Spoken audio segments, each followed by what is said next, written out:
The day Edison left, I stood in our kitchen holding the mug he'd given me for our 10th anniversary, debating whether to smash it against the wall or pack it away with the rest of my shattered life. My name is Thea, and this is the story of how I turned betrayal into my greatest triumph. "You can't be serious," I said, watching him stuff designer shirts into a leather weekend bag. 10 years of marriage, and you're walking away for someone you've known for 3 months? Edison didn't even look up. "Thea, we both know this isn't working anymore. Savannah understands my ambitions. She sees the bigger picture." "The bigger picture?" I laughed, but it came out more like a sob. "You mean her trust fund?" He finally met my eyes. "Don't be bitter. It doesn't suit you." "What suits me then, Edison? Silence? Should I just smile and wave while you destroy everything we built together?"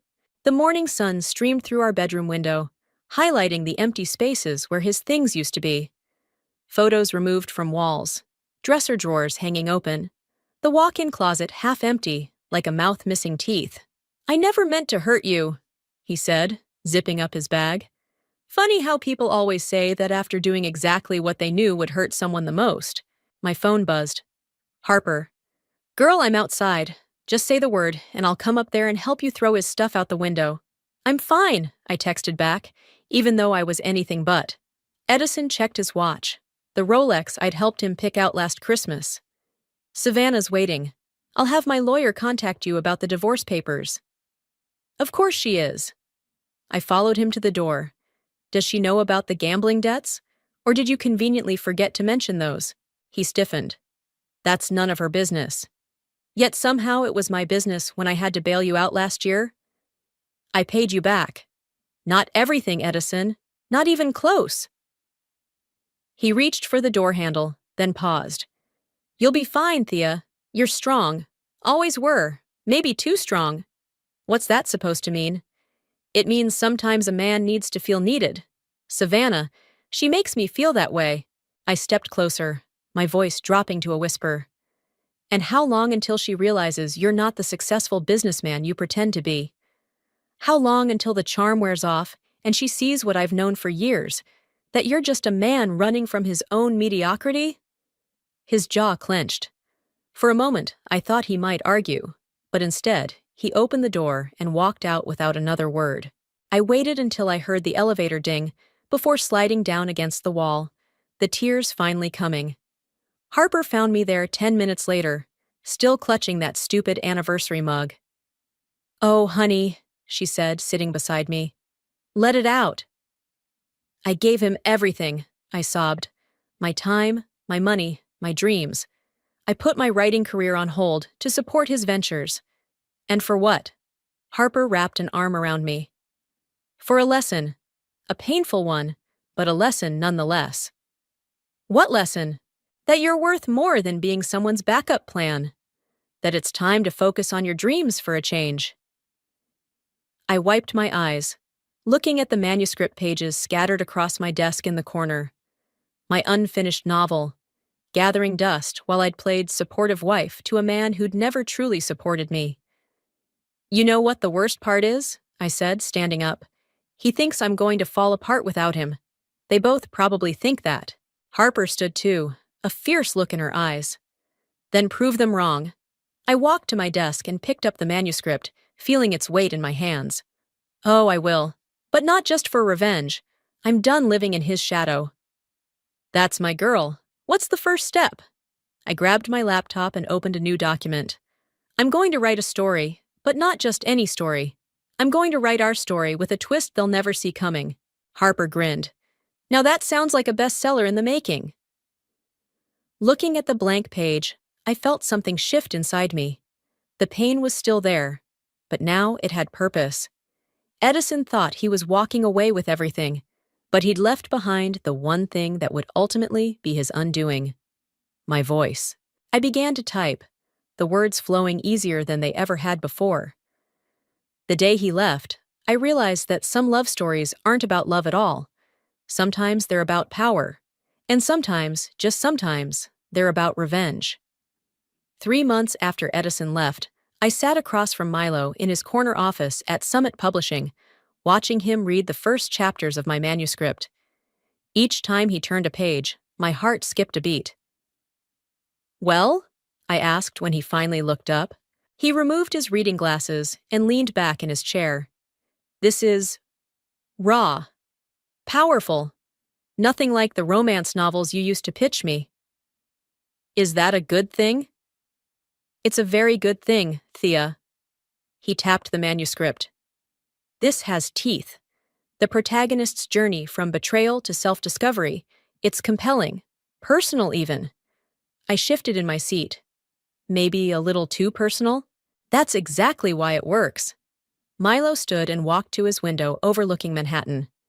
"Readers want authenticity. They want to feel something real. So you'll publish it?" He turned, a smile playing at his lips. "Better. I want to fast-track it. This could be huge with the right marketing." My phone buzzed. Harper checking in. I'd barely pressed ignore when Milo's assistant knocked and entered. "Your next appointment is here," she said. "Give me 5 minutes," Milo replied, then faced me again. "There's just one thing. The ending feels unfinished." "I'm still working on it," I admitted. "I know where I want it to go, but I'm not quite there yet." "Take your time. Sometimes the best endings reveal themselves when we least expect them." He walked me to the door. "Oh, and Thea? You're coming to the writer's retreat next weekend, right?" "I wasn't invited." "You are now. You'll meet some incredible authors there, including Athena Hughes. I think you two would hit it off." That evening, I met Harper at our favorite wine bar to celebrate. She raised her glass as I told her about the meeting.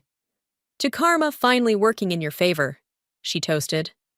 "It's not about karma," I said, though I couldn't help smiling. "It's about taking control of my own story." "Speaking of stories," Harper leaned forward. "Have you heard about Edison and his trophy wife?" I took a long sip of wine. "I try not to keep tabs on them." "Well, maybe you should. Word is, they're having problems. Apparently, Savannah's family isn't too happy about his financial situation." "Harper, I know. You're above all that. But admit it. It feels a little good knowing their perfect life isn't so perfect." Before I could respond, a familiar voice called out, "Thea, is that you?" I turned to see Connor Douglas, looking as successful as ever in his tailored suit. We'd met at several of Edison's business functions years ago, but hadn't spoken since the divorce. "Mind if I join you ladies for a minute?" he asked. Harper kicked out a chair. "Please do. We're celebrating." "Oh, what's the occasion?" "Thea just landed a book deal. A big one." Connor's eyes lit up. "Finally! I always knew you were the talented one in that marriage. No offense. None taken," I laughed. "What brings you here?" "Meeting with investors across the street, but this is better." He flagged down a server. "Another round on me. We need to properly celebrate."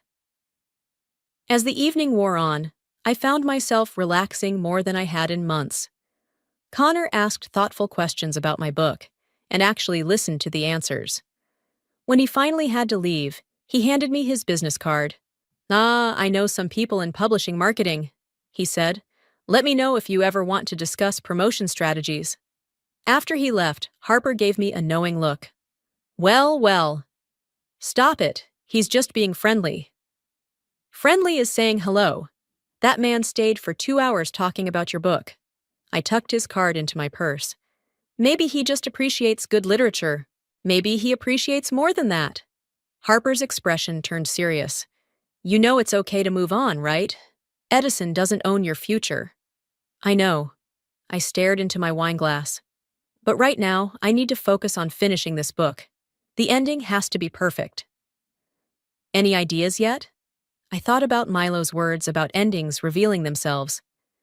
"Actually, yes. But I'll need your help with something at the book launch." "I'm in. Whatever you need. Don't agree so quickly. What I have in mind, it's either going to be brilliant or completely backfire." Harper reached across the table and squeezed my hand. "Either way, I've got your back. Now tell me everything." As I outlined my plan, I felt a familiar rush of excitement. The same feeling I got when writing a particularly good scene. Sometimes the best revenge isn't about destroying someone else's happiness. Sometimes it's about reclaiming your own and making sure they have a front row seat to watch it happen. And now, debuting at number 5 on the New York Times bestseller list, Milo's voice boomed through the speakerphone as I paced my living room. Before he could finish, I screamed, "Number 5? Are you serious?" "As a heart attack," he laughed. "Congratulations, Thea. You're officially a best-selling author." Harper, who'd been perched on my couch, jumped up and hugged me. I told you it would be huge." After ending the call, I collapsed onto the couch, still dazed.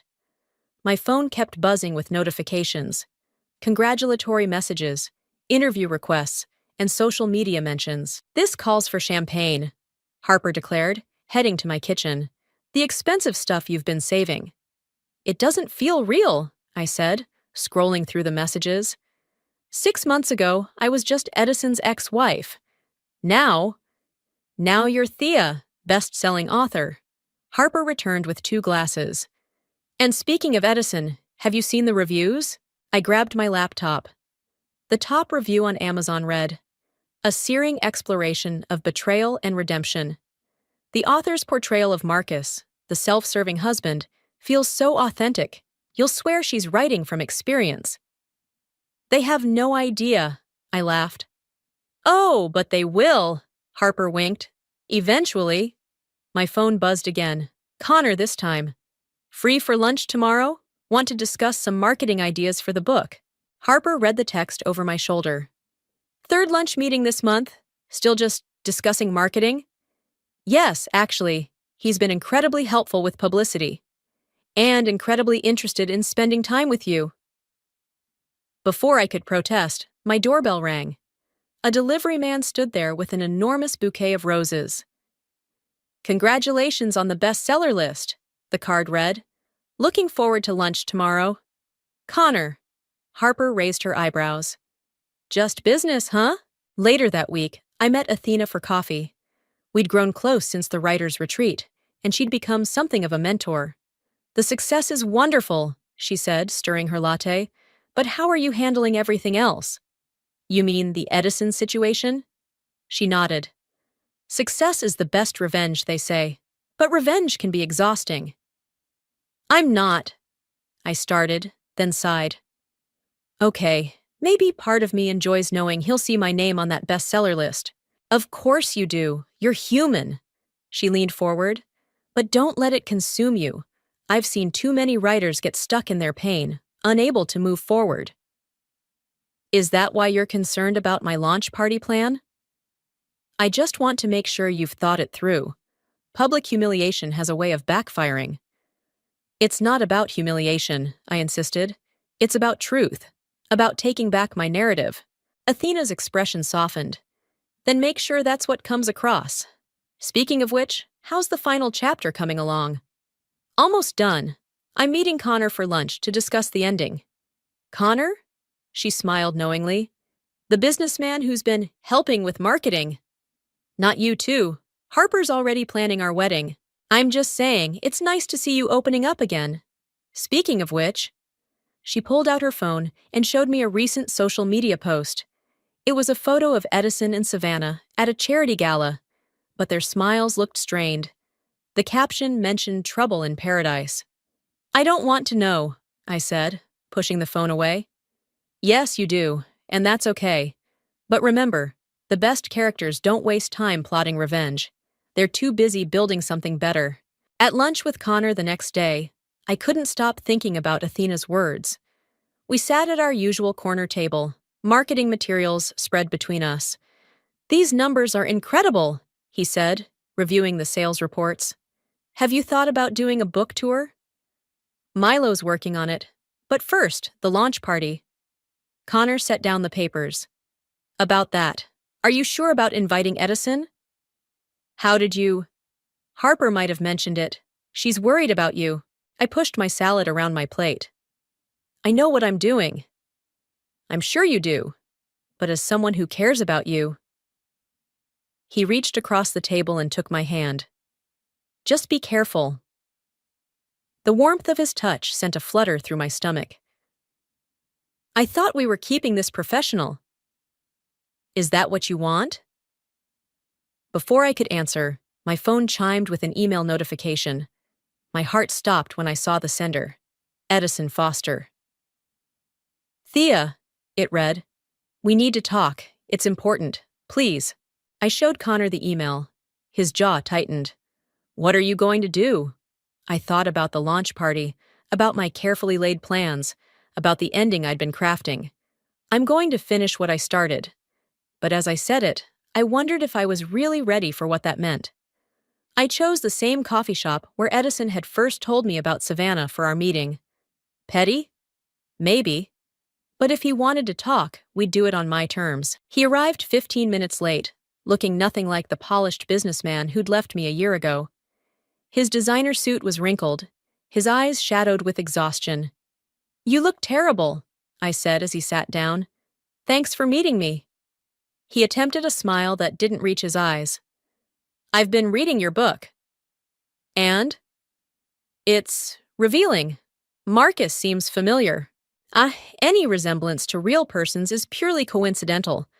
I quoted the disclaimer from my book's copyright page. What do you want, Edison? He ran a hand through his unkempt hair. Savannah left me. I'm sorry to hear that. I wasn't. She found out about the gambling, the debts, everything. He leaned forward. I need your help, Thea. I laughed, sharp and bitter. You can't be serious. I know I have no right to ask, but you're the only one who really knows me, who understands. Understands what? How it feels to be betrayed? To have everything you believed in turn out to be a lie? I made mistakes, horrible mistakes. His voice cracked. But I'm trying to make things right. The casino's threatening to go public with my debts.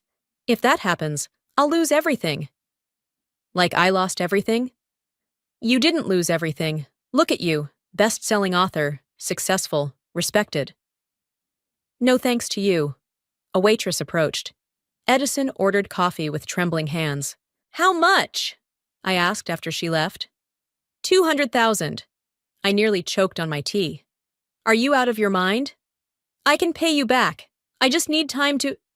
Like you paid me back last time? I'm not your personal bank anymore, Edison. He reached across the table, trying to take my hand. I pulled away. Please, Thea, I know I don't deserve your help, but… You're right, you don't. I stood up, gathering my things.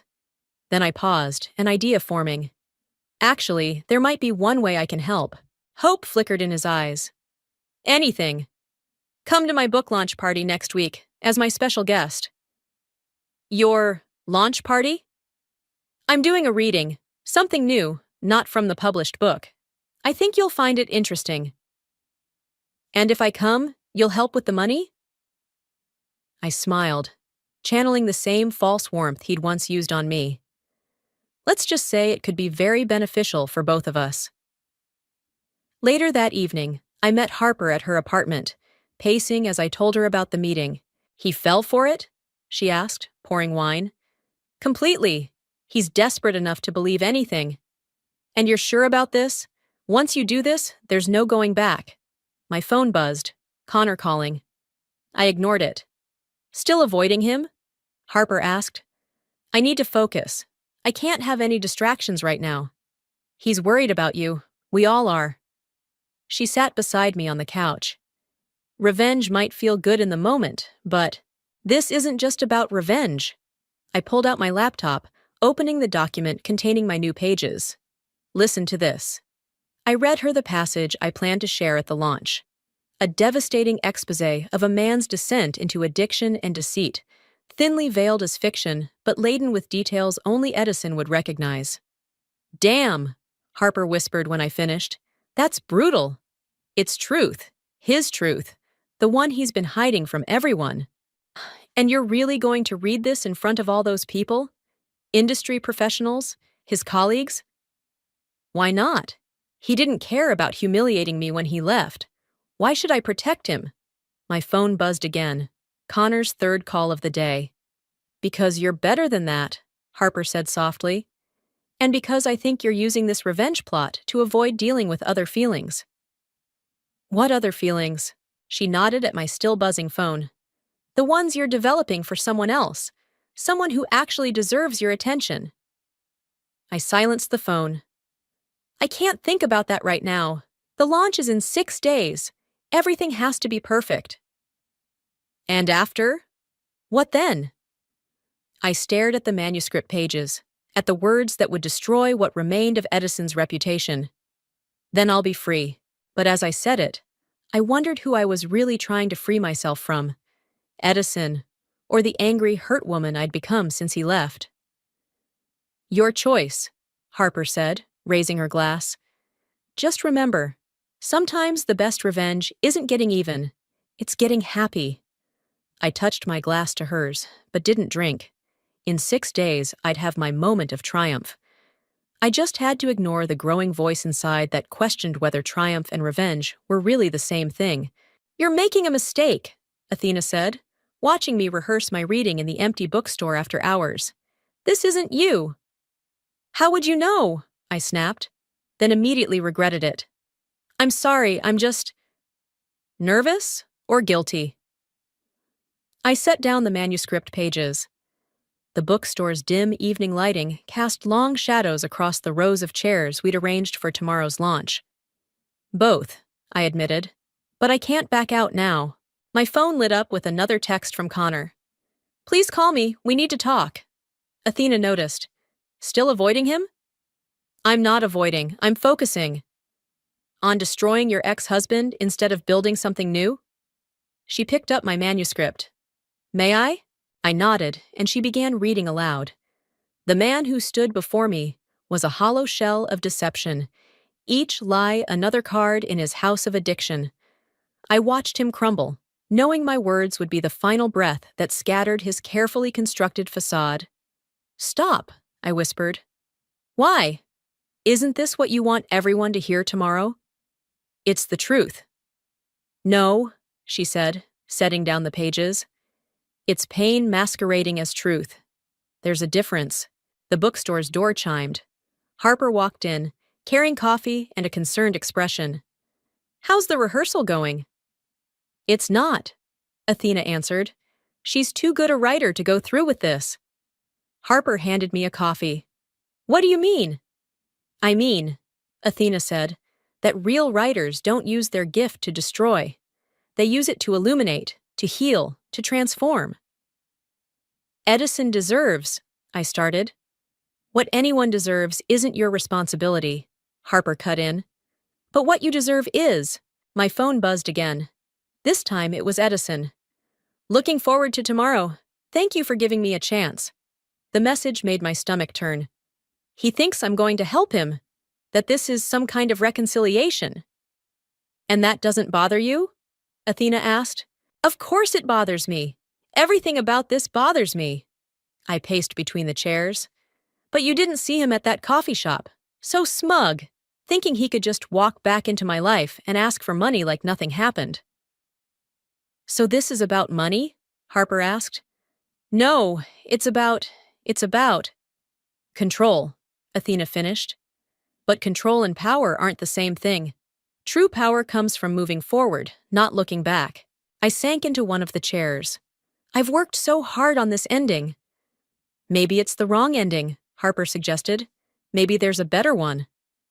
Like what? Athena sat beside me. Like showing him, showing everyone, that your story isn't about him at all, that he's just a chapter, not the whole book. My phone lit up again. Connor, I'll be at the launch tomorrow, whether you want me there or not. Because I believe in you, even if you're not ready to believe in us. Harper read the message over my shoulder. Now that's a man worth writing about. I can't think about Connor right now. Why not? Athena asked. Because he makes you feel something other than anger? Because I'm scared. The words echoed through the empty bookstore. Because what if I let go of this anger, and there's nothing left? Harper hugged me. Oh, honey, there's so much left. Your talent, your success, your friends who love you, and maybe someone who could love you the right way if you let him. The launch is tomorrow, I said weakly. Everything's planned. Athena picked up my manuscript again. Plans can change. Endings can be rewritten. That's the beauty of being the author. You get to choose how the story ends. But the invitations, the press, will love whatever you give them, Harper said, because you're a brilliant writer who doesn't need scandal to sell books. I looked at my phone, at Connor's message, then at the manuscript pages that had consumed me for weeks. The words suddenly felt hollow, vindictive in a way that made me ashamed. I need to write something new, I said. Something true. Athena smiled. You have all night. And we have coffee, Harper added. And tomorrow, I said, opening my laptop, I'll tell a different story. As I began to type, I felt the anger that had driven me for so long begin to fade, replaced by something lighter, cleaner. Edison would still be there tomorrow, expecting one story, but getting another. And maybe that was the best revenge of all, showing him that he no longer had the power to define my narrative. My phone buzzed one more time. I picked it up and finally, after days of avoiding it, pressed call. Connor? Can you come to the bookstore? I could use your help with something. The bookstore buzzed with anticipation. Every seat was filled, with people standing along the walls and spilling into the aisles. Milo worked the room, shaking hands with industry professionals, while Harper directed latecomers to any remaining spaces. 5 minutes, Athena said, squeezing my arm. How are you feeling? I clutched my new pages, still warm from the printer. Like I might throw up. You won't. She peeked through the staff room door. Oh, Edison's here, front row, looking nervous. Good. I smoothed my dress. He should be. Thea. Connor appeared behind me, handsome in his dark suit. Ready? No. Yes. Maybe. I turned to face him. Thank you for staying up all night helping me with this. He smiled, tucking a strand of hair behind my ear. Thank you for finally answering my calls. About that, I started, but Milo stuck his head in. We're ready for you. The walk to the podium felt like miles.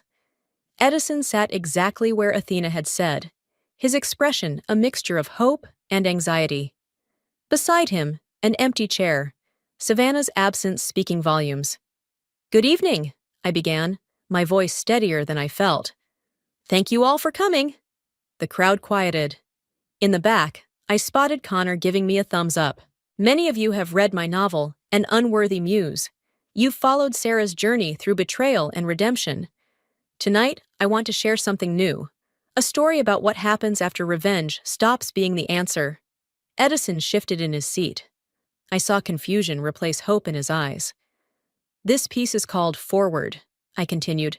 It's about letting go, not because someone deserves forgiveness, but because we deserve peace. I began to read. The words flowed differently than the angry exposition I'd originally planned. Instead of exposing Edison's secrets, I told the story of a woman who discovered that her greatest victory wasn't in destroying her ex-husband's life, but in building her own. As I read, I watched Edison's expression change. Recognition, shame, understanding. But I kept my focus on the story, on the truth I'd finally allowed myself to tell. And in the end, I concluded, she realized that some chapters need to close quietly, without fanfare or destruction, because the best revenge isn't a spectacular ending. It's a beautiful beginning. The room erupted in applause. Through tears I hadn't realized were falling. I saw Harper beaming, Athena nodding proudly, and Connor looking at me like I'd hung the moon. Edison stood up. For a moment, I thought he might leave. But instead, he walked to the podium. Thea, he said softly, so only I could hear, I don't deserve your mercy. This isn't about what you deserve, I replied. It's about what I deserve. The money is not my problem anymore. I stepped back. Good luck, Edison. I mean that. He nodded, understanding the dismissal, and walked out of the bookstore. As the door closed behind him, I felt a weight lift that I hadn't even known I was carrying. The signing line stretched for hours. Reader after reader shared their own stories of betrayal and healing, each one reminding me why I'd chosen to change my ending. That was incredible, Milo said during a brief break. Raw, honest, powerful. The press is going to love it. More importantly, Harper added, you loved it. I could tell. Finally, as the last readers left and the staff began cleaning up, Connor approached the signing table. Do I get a signed copy too? You helped write it, I smiled. If anything, I should be asking for your autograph. I'd rather ask for dinner. He leaned against the table. Now that you're not avoiding me anymore. I wasn't avoiding you. I was processing, focusing, running scared. All of the above. He took my hand. And now, I looked around the bookstore, at the empty chairs and scattered bookmarks, at the space where Edison had sat and then left, taking our past with him. Now, I think I'm ready for that beautiful beginning I wrote about. Good, he said, pulling me to my feet, because I know this great Italian place around the corner, and I kissed him. Right there, surrounded by books and possibility, I finally let myself feel something other than anger. Something that felt a lot like hope. Or we could just do that, he whispered when we broke apart. Harper whistled from across the room. Athena slow-clapped. And I laughed, really laughed, for what felt like the first time in years. Come on, I said, gathering my things. I'm starving, and I have a feeling this is going to be a long dinner. The best stories usually are, he replied, taking my hand. 2 weeks after the launch, I sat in Milo's office, watching him read the morning's paper. The headline made my stomach flip. Local author's launch takes unexpected turn, a story of redemption over revenge. They love it, Milo said, tossing the paper aside. Every major outlet is talking about your brave choice to share a message of healing instead of exposing your ex-husband. They don't know I almost did the opposite. That's what makes it authentic. He leaned forward. Speaking of authentic, have you seen this? He slid his tablet across the desk. On the screen was a social media post from Savannah. Sometimes the strongest people are the ones who choose peace over vengeance. Thank you, the author, for showing me that. Well, that's unexpected, I said. Not really. Word is she's writing her own book about toxic relationships and financial abuse. Good for her. You mean that, don't you? Milo studied my face.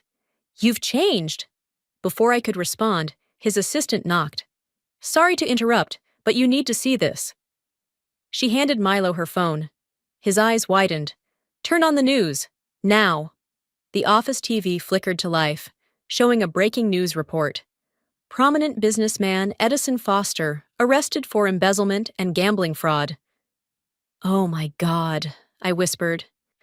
Sources say Foster had been stealing from his investment clients to cover massive gambling debts.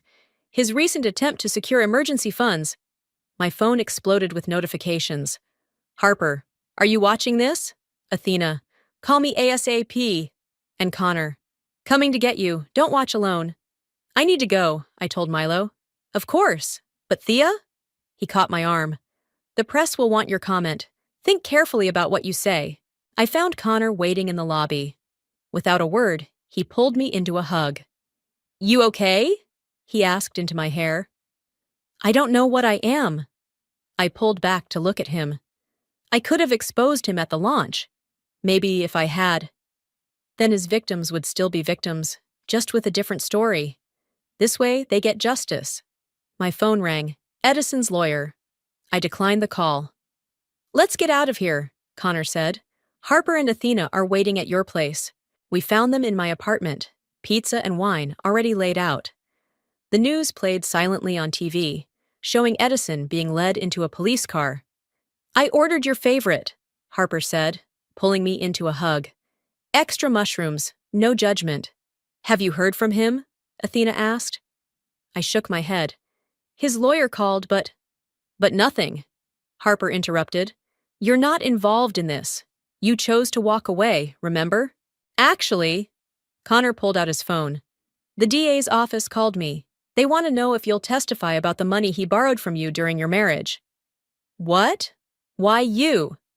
Because, he looked slightly embarrassed. Before I started my own company, I worked in financial crimes prosecution. They remembered me. Why didn't you tell me?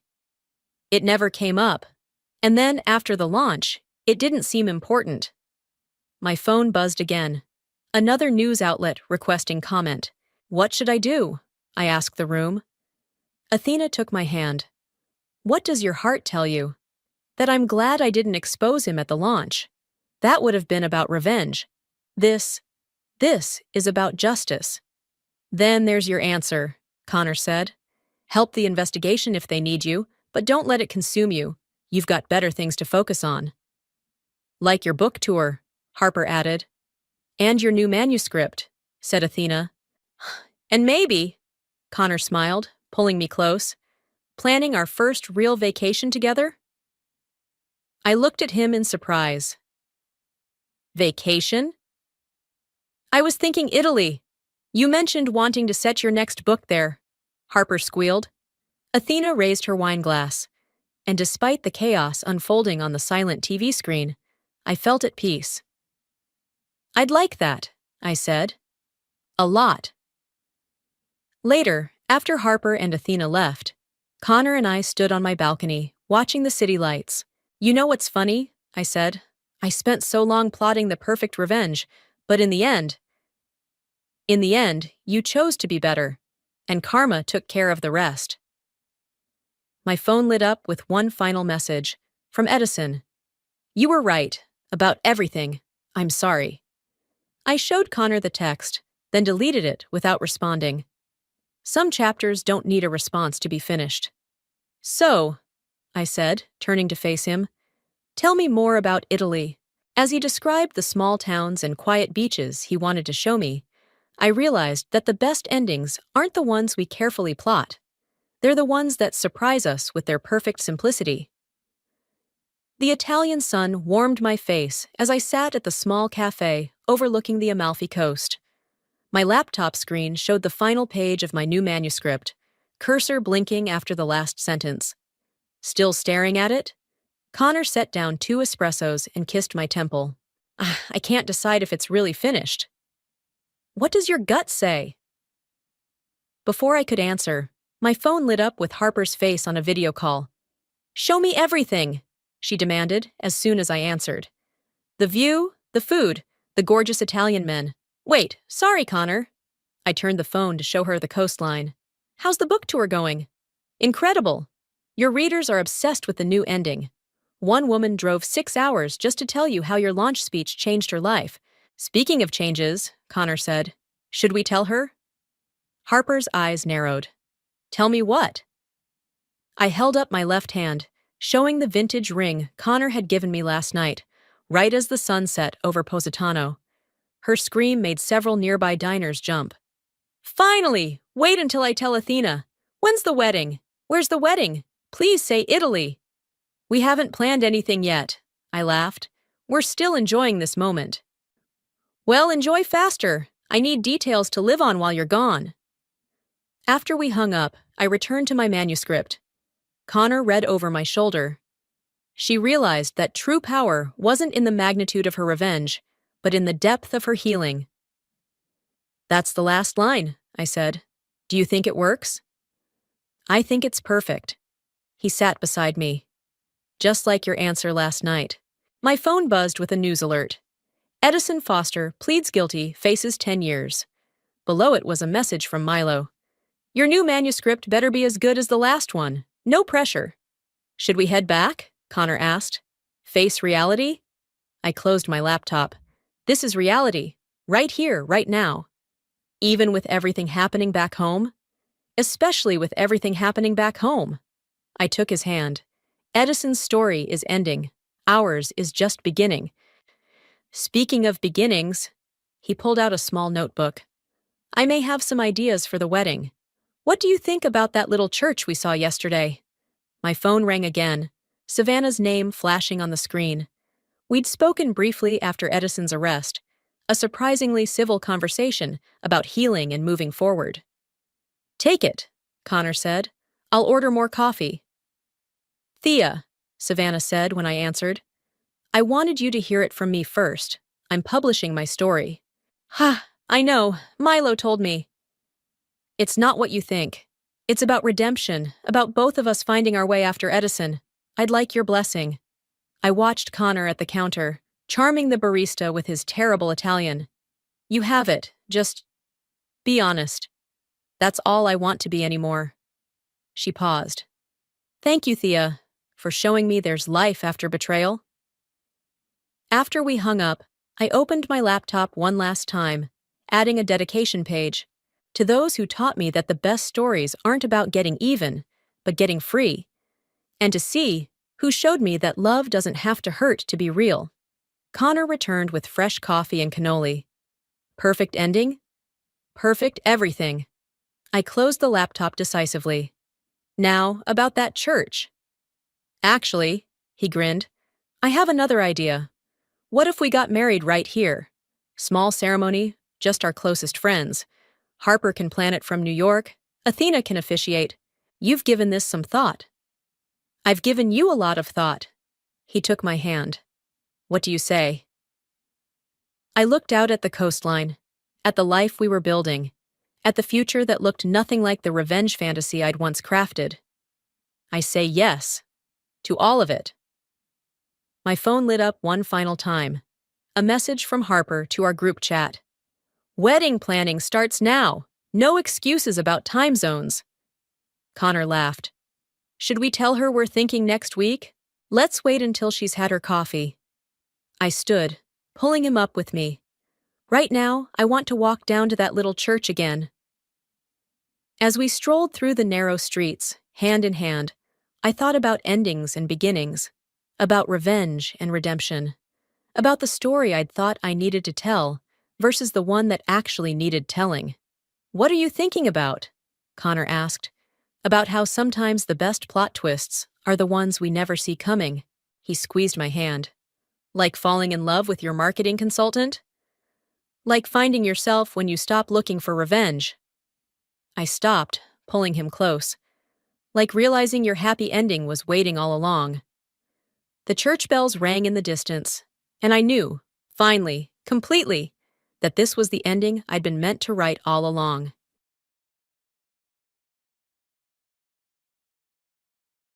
From the moment I could walk and talk, I was Daddy's little helper, trailing around construction sites with a hard hat that swallowed my head.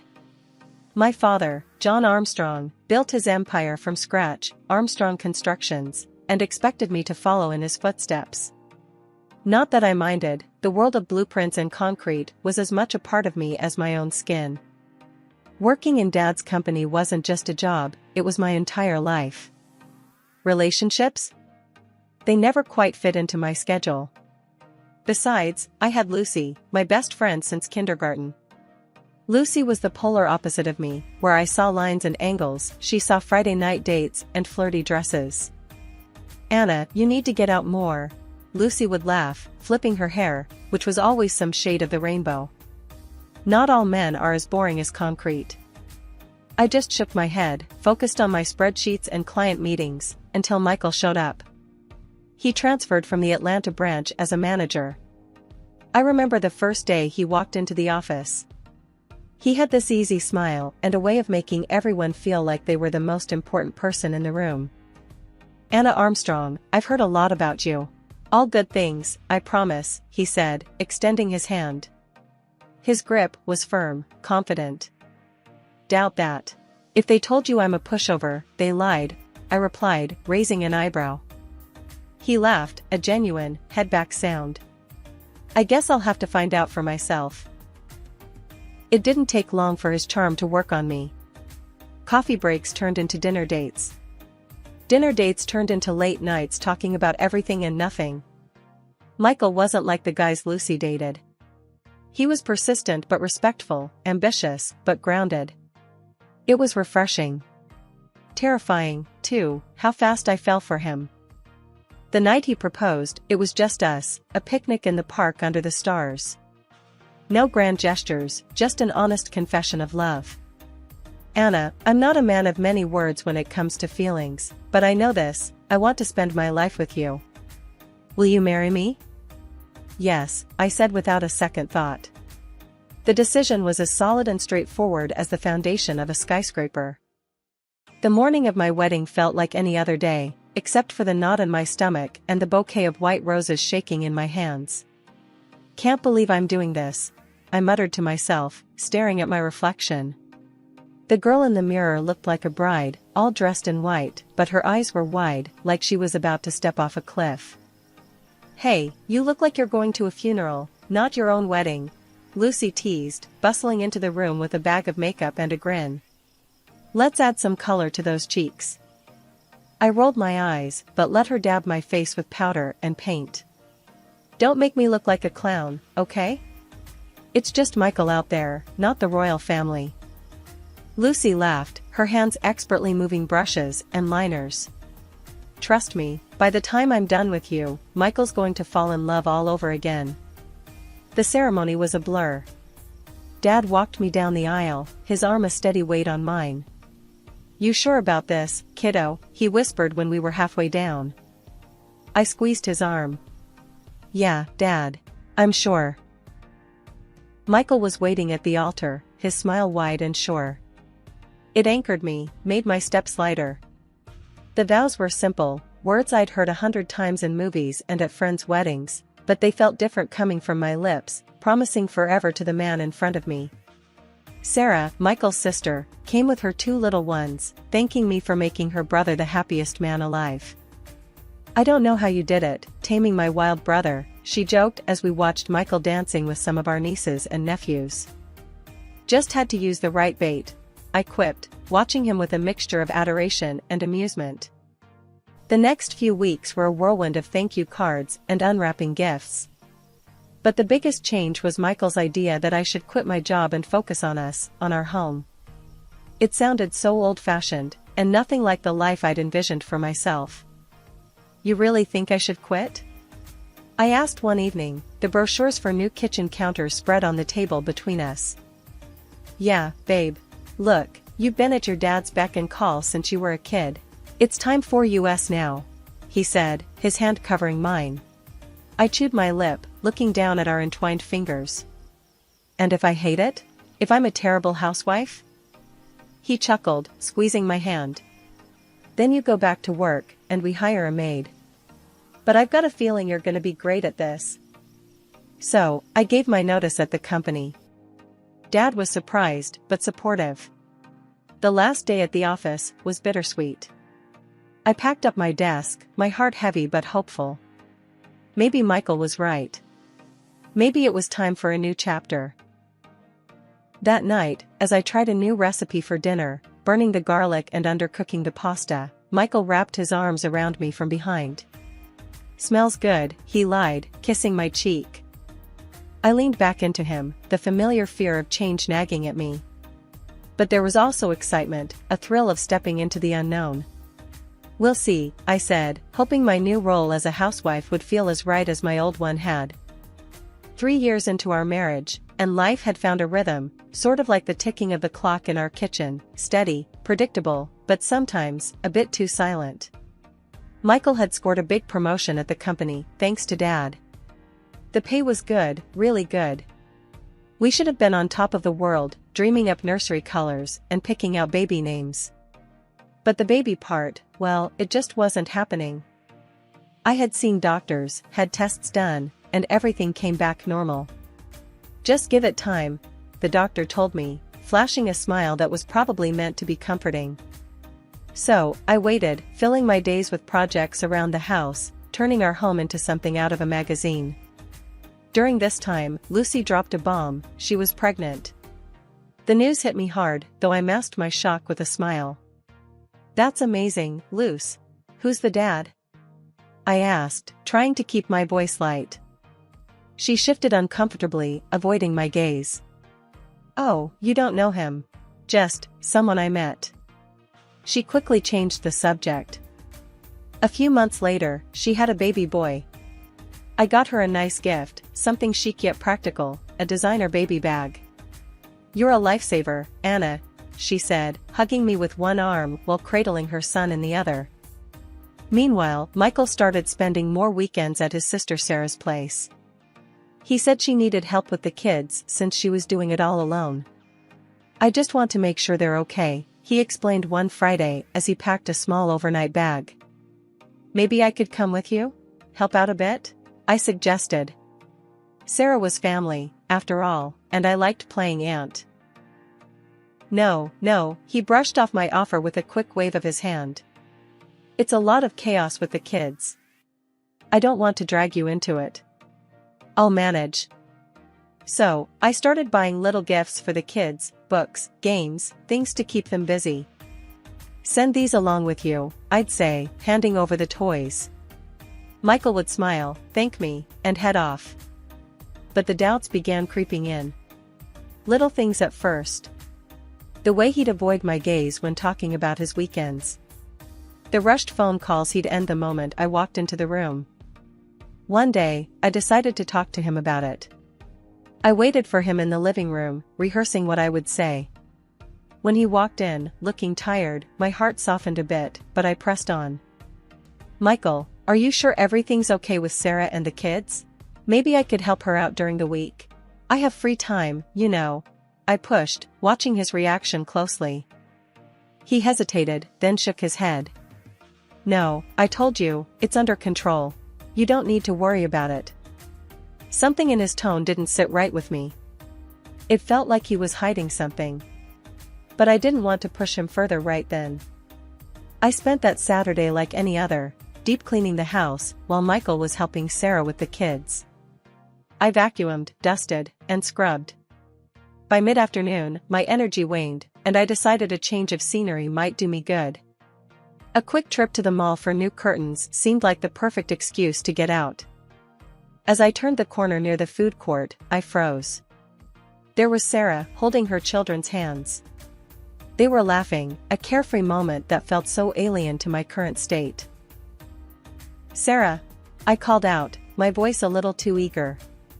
She looked up, a bit startled, then smiled. "Anna, what a surprise. How are you?" "I'm good, just grabbing some things for the house." "And Michael, is he here? Helping you out today?" I probed, trying to sound casual. Sarah's face shifted slightly, a flicker of confusion passing over her features. "Michael? No, he hasn't been here today." "Was he supposed to be?" My heart sank, but I masked it with a quick laugh. "Oh, I must have misunderstood. I thought he was spending the day with you and the kids." "No, the last time Michael came over was, well, it's been a few weeks, actually. We've just been texting, mostly." "Is everything okay?" Sarah asked, now looking concerned. "Yeah, everything's fine. Just mix-ups, you know?" I replied, my mind racing. "Well, I better keep shopping. Those curtains won't pick themselves." "Sure, let me know if you want to grab a coffee or something," Sarah said, as we parted ways. I nodded, but as soon as she was out of sight, my legs carried me quickly away, my heart pounding in my chest. Michael had lied. He wasn't with Sarah, he hadn't been for weeks. The realization hit me like a slap in the face. Where was he, then? And why lie about it? The house was quiet when I got back, too quiet, echoing with the loud doubts now filling my head. I threw my keys on the table and sank into a chair. My hands trembled slightly as I took out my phone. I needed answers, and there was only one way to get them. I dialed Michael's number, my fingers numb and cold. He picked up after the second ring. "Hey babe," he answered, his voice cheerful. "What's up?" I swallowed hard, trying to keep my voice steady. "Where are you?" "I'm at Sarah's, helping her out. You know, the usual chaos," he replied, a hint of strain now audible behind his casual tone. In the background, I could hear the unmistakable sound of children laughing. My grip on the phone tightened. "Sounds like you're having fun," I said, trying to sound nonchalant. "Yeah, Sarah had to run some errands. Left me in charge of the fort," he chuckled, and more laughter echoed behind him. The lie was so blatant, so effortless. I felt a cold shiver run down my spine. Sarah wasn't running errands, I had just seen her, relaxed and shopping, not a care in the world. Okay, take care then, I said quietly, my throat tight. Love you, he said quickly, and before I could respond, he had hung up. I sat there alone, the silence of the house suffocating me, tears rolling down my cheeks. The man I loved, the man I had devoted my life to, was deceiving me. It hurt, more than I could have imagined. In the end, I wiped away my tears and headed to his home office. He'd always been private about his work, but now, every secretive moment felt suspicious. Stepping into his office felt like crossing into forbidden territory. Papers were stacked neatly on his desk, books lined the shelves in an orderly fashion, everything as it should be, except my heart pounding loud in my chest. I wasn't sure what I was looking for. Proof? A confession scribbled on a post-it note? I sifted through papers, opened drawers, my hands shaking slightly. Then I saw it, tucked into a book on the shelf, a photograph that knocked the air from my lungs. It was Michael, Lucy, and her little boy, all smiling at a picnic. Michael had his arm around Lucy, and they looked happy. Too happy. The kind of happy that you are when you're more than just friends. A cold wave of realization washed over me. The lies, the absences, it all made a sick sort of sense now. But I needed more than a photo and my suspicions. I needed something concrete before I could confront him. First thing Monday, I called a detective agency, explained my situation, and hired someone. I just need to know for sure, I told the investigator. His assurance was professional, but my heart still felt like it was trapped in a vice. Michael returned Sunday evening, acting like everything was normal. Hey, babe, Sarah really appreciated the help. You're an angel for sending those gifts, he said, pecking me on the cheek. I forced a smile, kept the dinner conversation light, hiding the turmoil inside. Glad to help, I replied, my voice steady, despite the scream inside my head. I even talked to Lucy on the phone that week. She was her usual bubbly self, chatting about her son, making plans for coffee. It was surreal, hearing her voice, knowing she might be the reason my marriage was falling apart. That Friday, as Michael packed for another weekend at his sister's, his alleged sister's, I handed him a bag of gifts for the kids. Say hi to Sarah and the kids for me, I said, a brittle smile on my face. After he left, the detective called. We need to meet, he said, his voice grave. I have something you should see. We met at a park, a neutral space filled with the laughter of children and the barks of dogs, a stark contrast to the dark cloud hanging over me. He handed me an envelope. Inside were photographs and a report, dates, times, places. Michael and Lucy, together, not just friendly, but intimate. My hands trembled as I flipped through the evidence, each image a stab in the heart. I'm sorry, Mrs. Thompson, the detective said. His face was a mask of professionalism, but his eyes were kind. If there's anything else we can do. I shook my head, folding the envelope closed. No, it's more than enough. The first thing I did was pack all of Michael's belongings. Every shirt, every pair of shoes, every scrap of him that lingered in our shared spaces, I boxed up methodically. It was mechanical, each fold away my pain. Once everything was packed, I didn't just leave it by the door or throw it out, I sent it all to Lucy's place. Let her deal with the mess she helped create. I called the courier, my voice calm, my instructions clear. Next, I changed the locks. No more would Michael walk freely through these doors as if he hadn't torn our life apart. This symbolic gesture felt like sealing off my heart from further damage. With the house now feeling less like ours and more like my own, I drove to my parents' house. My parents were shocked as I told them everything, the affair, the lies, the duplicity. Dad, usually so calm and composed, grew visibly angry. You need to divorce him, Anna. No second chances, he said sternly, his disappointment in Michael palpable. I nodded, the resolve settling in. I had already filled out the divorce papers, each line a nail in the coffin of my marriage. As evening fell, my phone started buzzing. Calls from Michael. texts, voicemails. I ignored them all. Lucy also tried to reach out, her messages a mix of confusion and panic. I silenced my phone, unwilling to hear their excuses or lies. Late in the evening, a car pulled up. I watched from the window as Michael stepped out. He walked up to the front door and rang the bell. When I opened the door, Michael's face was a mix of confusion and anger. "Anna, why did you send all my stuff to Lucy? What's going on?" His feigned ignorance fueled my anger. I smiled, cold and hard. "And how do you know your stuff is with Lucy? Weren't you supposed to be at your sister's?" The color drained from his face as he realized the trap he'd walked into. My father stepped forward, his presence formidable. "I trusted you," Dad said, his voice thunderous. "I was going to make you my successor, and you repay me by cheating on my daughter?" Michael stumbled backward slightly, as if the words were physical blows. "I'm sorry, I made a mistake. It meant nothing, I swear." I scoffed. "It meant nothing?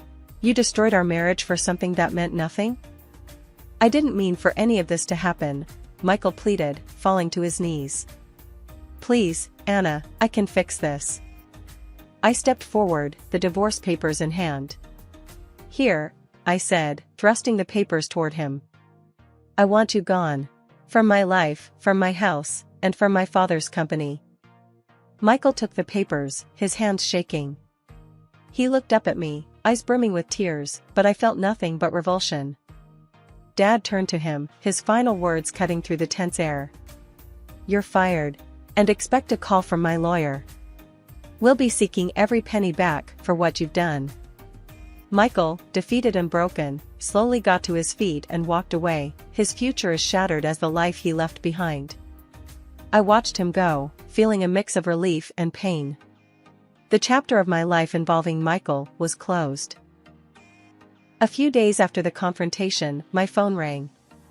The number was familiar, too familiar. It was Lucy. I hesitated but answered, steeling myself for the conversation. "Anna, why did I get a request for financial compensation in the mail?" Lucy's voice was tense, a mix of confusion and anger. "I'm suing you for the damage you caused by having an affair with my husband," I said, my voice calm but firm. "Anna, come on, you have to understand, I never meant to hurt you," she started, her voice shaky. "I don't need your excuses, Lucy. You knew exactly what you were doing," I interrupted, not willing to hear her justify her actions. Lucy's tone shifted, the desperation clear in her voice. "You have everything, Anna. I've always been in your shadow, struggling, while everything was handed to you. Can't you feel sorry for me, just this once?" "I can't, Lucy. Not for this. You crossed a line," I replied, my resolve hardening. She let out a bitter laugh. "I always envied you, Anna. Your perfect life, your perfect job. I thought maybe for once I could have something that made me feel worth something too." "That didn't give you the right to destroy my marriage," I said coldly, feeling the old pain mixed with fresh anger. Later that week, my lawyer called to discuss Michael's latest move. "He's asking for mediation to settle the divorce terms, Anna. It would avoid a trial, keep things less public," he explained. After a moment of thought, I agreed. The day of the mediation, I walked into the lawyer's office, every step firm, my heart guarded behind a wall of icy determination. Michael was already there, looking worn and remorseful.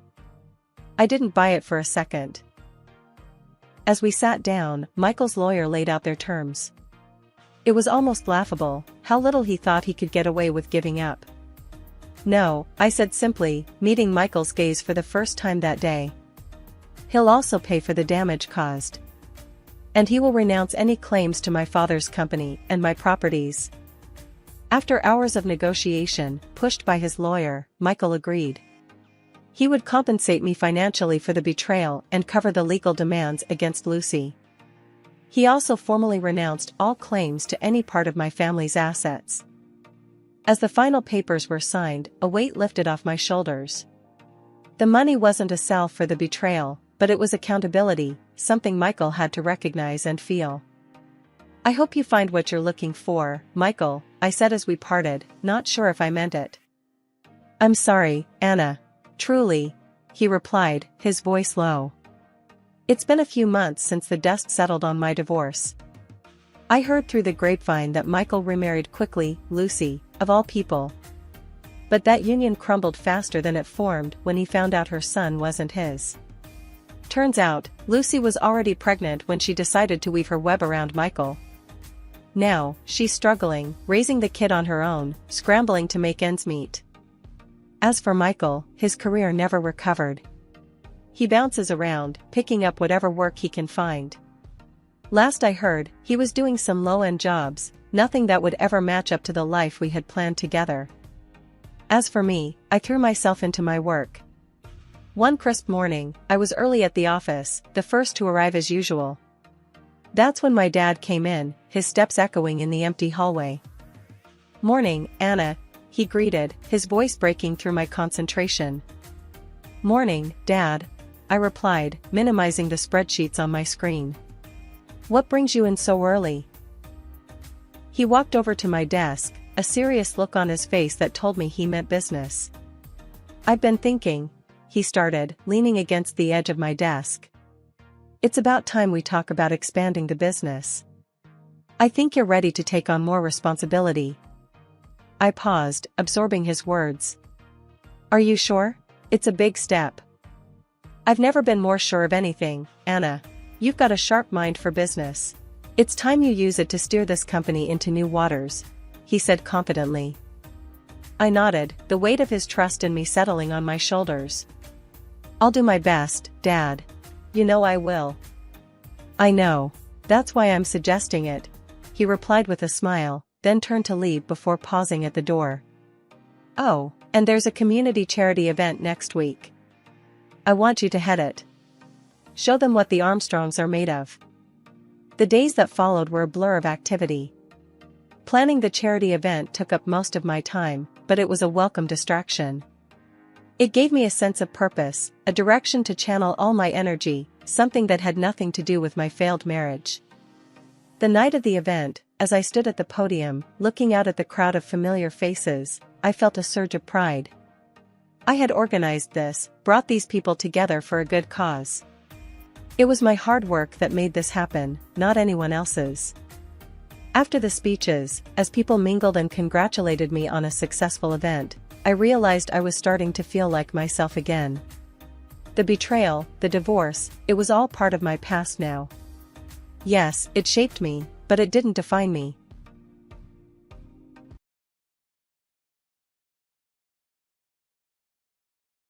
My name is Lillian, and if you'd told me a few years ago that my life would flip upside down after one party, I'd have laughed. But that's exactly what happened the night I met Jack at my college graduation party. I was there with friends, just trying to celebrate our freedom from exams and papers, not expecting my entire future to show up. "Hey, Lillian, you gotta meet this guy." My friend Liz pulled up my arm, her eyes twinkling with something I couldn't quite place. "Who is it?" I asked, scanning the crowd for any sign of trouble. "Just a friend of Tom's. He's seen your photos and won't shut up about meeting you," she said as she dragged me through the crowd. We stopped in front of a tall guy with a cheeky grin. "Lillian, meet Jack." "Jack, this is the girl I was telling you about." Jack's smile didn't falter. "Heard a lot about you. All good things, I promise," he said, offering me a hand that felt sure and warm. Something about his upfront manner made me laugh. We chatted more, the conversation easy, flowing naturally. Jack was a manager at a local restaurant, a family business he was proud of. He listened intently, his eyes not wandering off like most would in such settings. By the end of the night, he'd asked me out officially. I said yes without a second thought. Our whirlwind romance was the kind you read about in a rushed summer novel. Within months, we were talking about forever. It was fast, sure, but when you know, you just know. At least, that's how I felt with Jack. "Marry me. Let's not wait. What's the point?" Jack had said one evening, the sunset casting warm glows over his face. "Okay, yes. Let's do it," I answered, the simplicity of the moment wrapping around us like a promise. But if I'd thought my spontaneous decision would lead to a fairy tale, reality was ready to wake me up. And it did, right when I met his mother, Susan, for the first time. We arranged to have dinner at their family restaurant, where the clash began. Susan was a stern woman, her hair pulled back tightly, her eyes scanning me like I was a page in a particularly difficult contract. "So, Lillian, Jack tells us you're eager to start a family," she said, not as a question, but as an accusation. "Yes, we've talked about kids. I've always wanted a big family," I replied, trying to keep my voice steady under her scrutinizing gaze. "And you think you're up to it? Bearing healthy children?" Her words were as sharp as knives, each one aimed carefully to cut. I bit my tongue to keep from snapping back. Instead, I forced a smile. "I understand the concern, but I assure you, I'm more than capable of contributing to the family, in all ways." The dinner passed with heavy air and harder words. Jack was quiet, his usual vibrant self dimmed by his mother's overbearing presence. I left feeling not just evaluated but reduced to a mere function in their family plan. Starting a new job is tough, but when that job is at your in-law's family restaurant and your boss is your mother-in-law, it's a whole different ballgame. From my first day, Susan made it clear I was there to work, not to be pampered, because I was the boss's son's wife. I showed up early, dressed in the uniform that was a bit too big and smelled faintly of fry oil from previous wearers. Susan was already there, clipboard in hand, eyes scanning the restaurant like a hawk. "You're early, good. We start you off with cleaning. Every good employee knows the place from scrubbed toilets to polished silver," she declared without a greeting. I nodded, taking the bucket and cloth she shoved into my hands. "Where should I start?" "Bathrooms, then move to the dining area. After that, help in the kitchen. We'll see if you can handle simple tasks before we put you anywhere near customers," Susan instructed, her tone leaving no room for argument. Lunch rush brought a new kind of chaos. Susan stationed me at the dish station, a clear view of the entire operation, but none of the glory. Jack came in to check on the front, barely acknowledging my presence as he discussed orders with the chefs. "Hey, babe, need any help?" I managed to catch him during a brief lull. Jack glanced at his mother, then back at me. Keep at it. You're doing fine." "Fine doesn't feel quite right from here," I shot back, a little stung by his dismissiveness. Jack's face tightened, a look I was coming to know meant he was stuck between me and his mother. "She thinks it's good for everyone to start at the bottom. Prove yourself, and she'll ease up. Promise."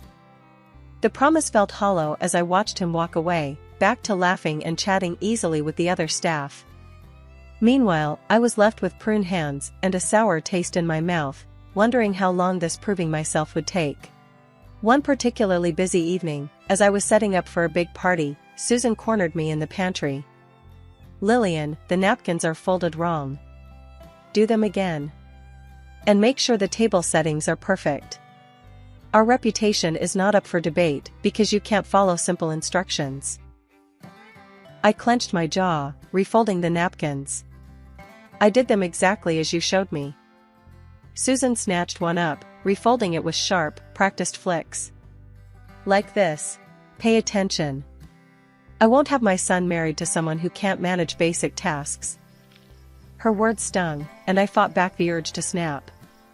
Instead, I focused on the napkins, each fold a reminder that I was more than she saw.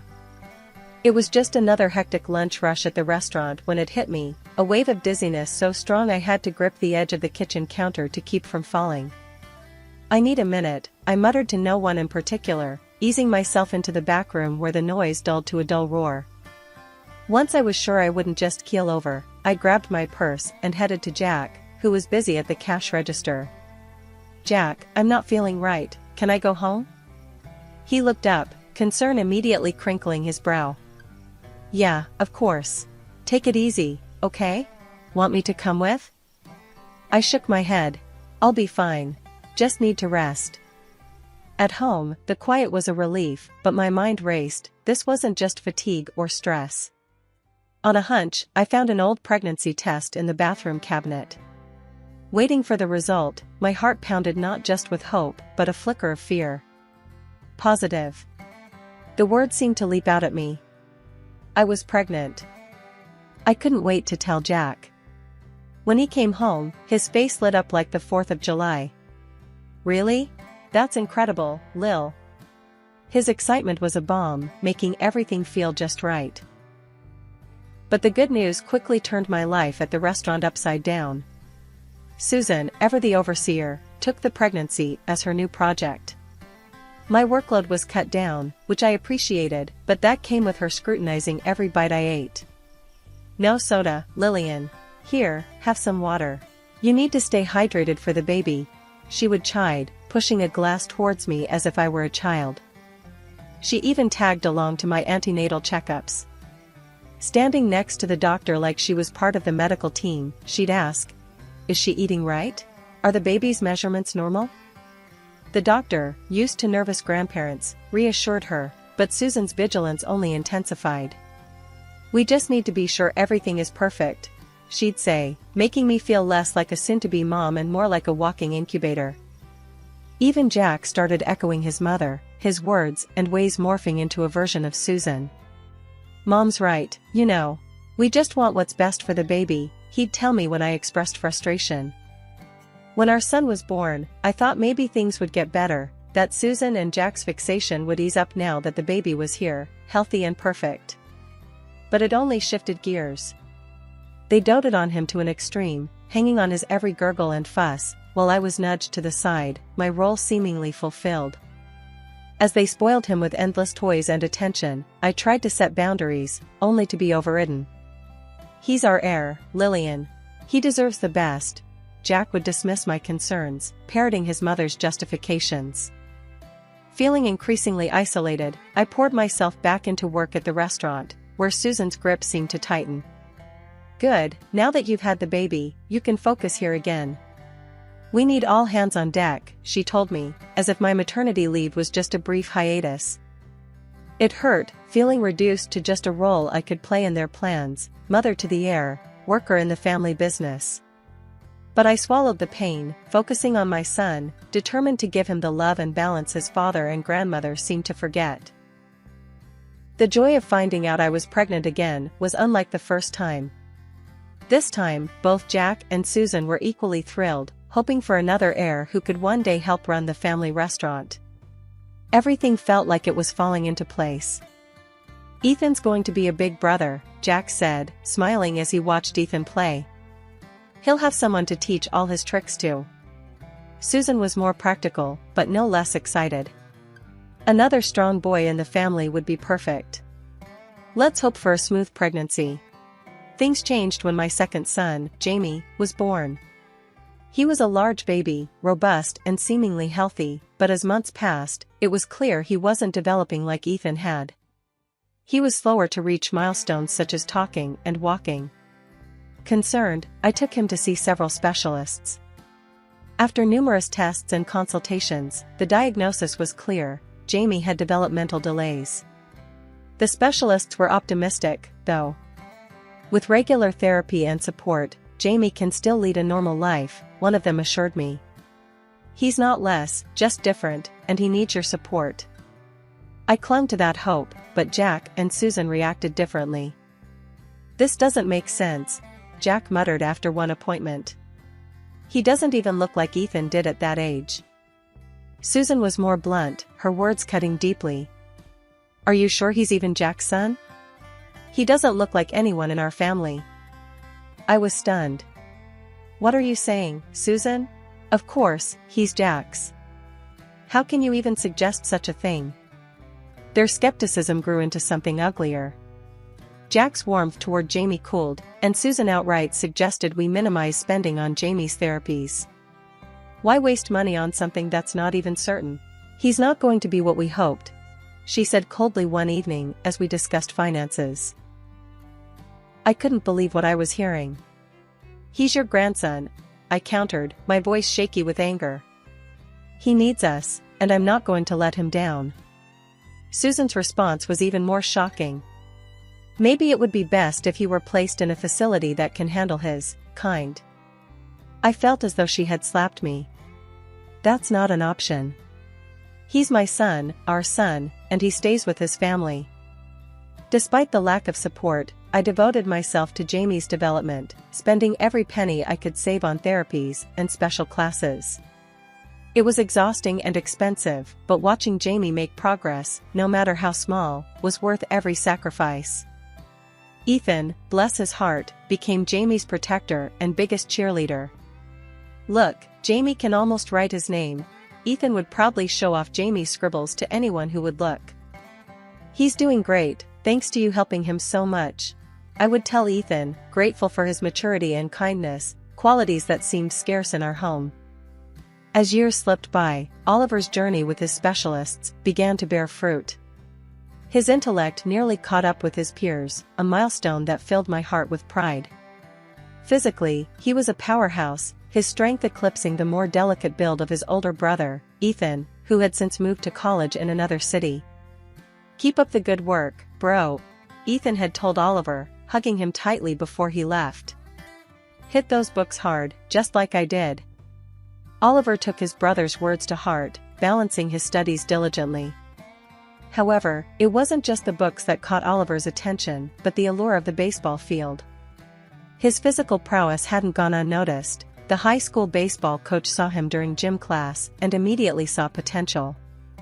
"You've got a strong arm there, Oliver. Ever thought of playing baseball seriously?" he had asked, an encouraging smile on his face. I remember feeling a surge of hope when Oliver shared the news. Sports could be another piece of his rehabilitation, a way to build confidence, teamwork skills, and physical health.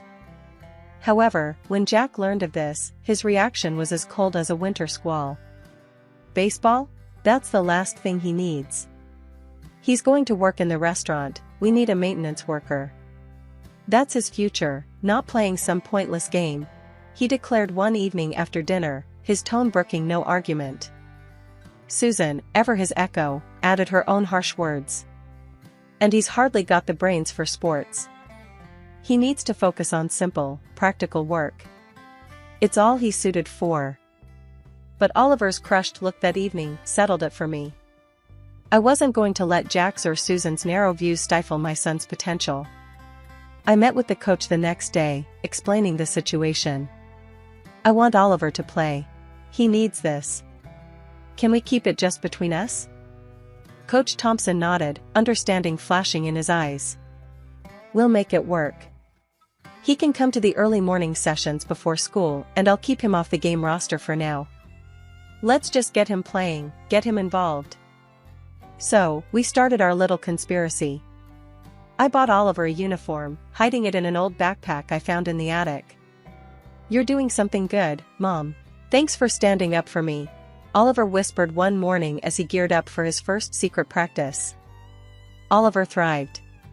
With each practice, I saw more of the joy that sports brought him, how it transformed him, how his teammates accepted and cheered for him, how he laughed and high-fived after a good play. It was a world apart from the stifling air of the restaurant, a breath of fresh freedom that Oliver deserved. The day everything fell apart started just like any other at the restaurant. I was in the front, dealing with the lunchtime rush, when I realized we were low on napkins. Heading to the back room to grab another pack, I stumbled upon a scene that stopped me dead in my tracks. There was Oliver, struggling under the weight of a beer keg, his face red with effort. Jack was there, overseeing the work with a cold detachment that made my blood boil. "Oliver, put that down right now," I screamed, my heart pounding with fear and anger. Jack turned to me, annoyance flickering across his face. "He's fine, Lillian. He needs to learn what real work is." "Real work? He's just a kid, Jack. And those kegs are way too heavy for him." I shot back, rushing over to help Oliver set the keg down safely. Jack scoffed, dismissing me with a wave of his hand. "He's strong, stronger than he is smart. That's all he's good for, manual labor." His words sliced through me, but before I could respond, he added, "Besides, it's not like he's my own son. For all I know, you had him with someone else." I stared at him, stunned into silence for a moment. What did you just say? My voice was low, dangerous. You heard me. No ancestors of mine would be as dumb as him, Jack sneered, turning back to oversee the rest of the unloading. Tears of rage blurred my vision, but I wiped them away quickly. After school, Oliver is going to college, just like Ethan. He's your son, Jack, and he deserves your support, not your insults. At that moment, Susan walked in, her timing as impeccable as ever. Catching the tail end of our conversation, she laughed, a harsh, grating sound. College? Him? Don't be stupid, Lillian. He's retarded, all he's good for is carrying kegs of beer. I left them in the storeroom, their laughter echoing in my ears as I drove straight to the clinic to request the DNA test results I'd secretly had done weeks ago, unable to bear the gnawing doubt Jack had planted. When I returned with the envelope, my hands trembled as I handed it to Jack. Read it, I demanded. His smugness faltered as he tore it open, his eyes scanning the contents. His face went white as he read the conclusion: Oliver was indeed his biological son. Susan peered over his shoulder, her face contorting with disbelief. This doesn't change anything. There's no stupidity in our family. He's not going to college. Jack's response was cruel, dismissive. He's not getting a dime from me for college. He's more used to us here. Something inside me broke then. I couldn't bear the thought of my son suffering any more under their disdain. I can't do this anymore. I want a divorce, I said, the words tasting of freedom and fear. Jack's reply was cold, immediate. Fine. Pack your things and get out of my house. Packing was a blur, every folded shirt and stuffed toy a nail in the coffin of my marriage. As we drove away, the weight of years of disdain and struggle seemed to lift slightly. We arrived in the city where Ethan was at college. He had rented a small apartment off campus, and when I called him about our situation, he didn't hesitate. Stay with me, Mom. There's not a lot of space, but we'll make it work. Seeing Ethan again lifted our spirits. He opened the door, and pulling us both into a hug, he said, Whatever you need, I'm here. Job hunting was next. I pounded the pavement, handed out resumes, and finally landed a job at a local restaurant. It wasn't anything fancy, but the owner, Mike, was understanding and supportive. I heard about your situation, Lillian. You start whenever you're ready, he told me on my first day. Oliver started at a new school and joined the baseball team immediately. Watching him put on his new uniform, I felt a swell of pride. He was smiling again, his confidence returning. Life had settled into a new, happier rhythm. Oliver was growing into a fine young man, excelling in school and on the baseball field. His dedication and natural talent eventually caught the eyes of scouts, and by the time he graduated from high school, he had an offer that would change his life forever. He came home one afternoon, a broad smile plastered across his face, waving a letter in the air. Mom, you won't believe it, he exclaimed, barely able to keep still. What is it, honey? I asked, wiping my hands on a kitchen towel as I turned from the stove. I got it, Mom. The contract from the Phoenix Bats, remember, the big league baseball team? They want me to join them. His eyes sparkled with excitement and disbelief. I felt a rush of emotions, from joy to overwhelming pride. Oh, Oliver. That's wonderful. I knew you could do it. I pulled him into a tight hug, feeling his heart racing with excitement. Yeah, they want me to start training with them next month. I'll be traveling a lot, to different cities, playing against the best of the best, he explained, his voice tinged with a nervous energy. As Oliver traveled and competed, I watched every game I could on TV, often alone in the quiet of the living room after a long day at the restaurant. Each game he played was a testament to his resilience and determination. Meanwhile, Ethan was carving out his own path with remarkable success. After graduating from college with honors, he landed a job at a leading mobile application company. Within a year, he was leading projects and making a name for himself in the tech industry. As for me, life had taken a turn for the better in more ways than one. I continued to work at the restaurant where Mike, my boss, had been a constant source of support and kindness. Over time, our relationship grew into something deeper. We married quietly in a small ceremony attended by Ethan, Oliver, and a few close friends. "Lillian, you've made me the happiest man," Mike said during our wedding, his eyes shining with love and sincerity. Under Mike's encouragement, I took on more responsibilities at the restaurant, eventually becoming the manager. My days were long and often challenging, but fulfilling. I had a purpose, a supportive family, and a partner who stood by me. The day was filled with excitement and a bit of nervous energy. My youngest son, Oliver, had called weeks ago to tell us his baseball team was playing right here in our city. "You have to come, Mom. It's a big game," he had said, his voice bubbling with enthusiasm.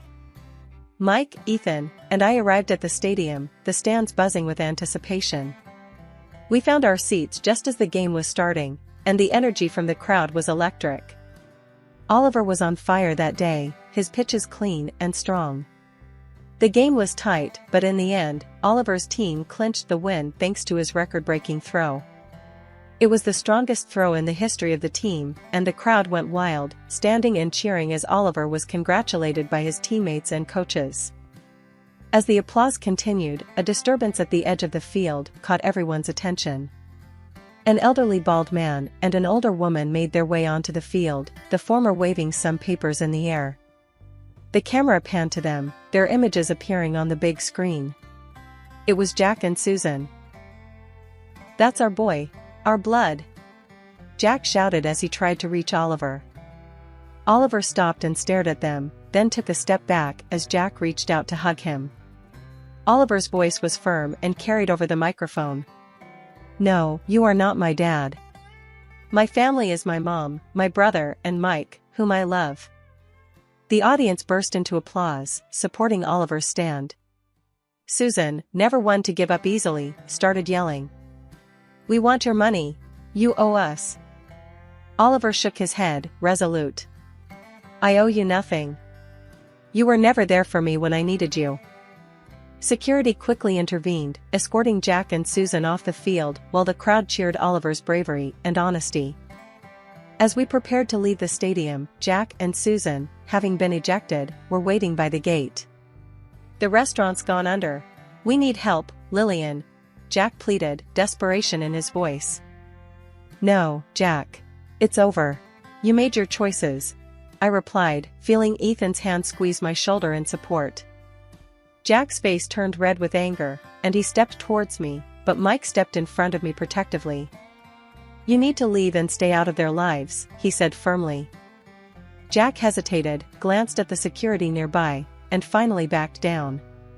Susan, defeated, followed him. As we walked away, Ethan hugged me tight. "You okay, Mom?" "Yes, honey, I'm fine," I assured him, taking a moment to look back at Oliver, who was signing autographs for young fans, his smile bright and free. And I realized that I'm the happy person.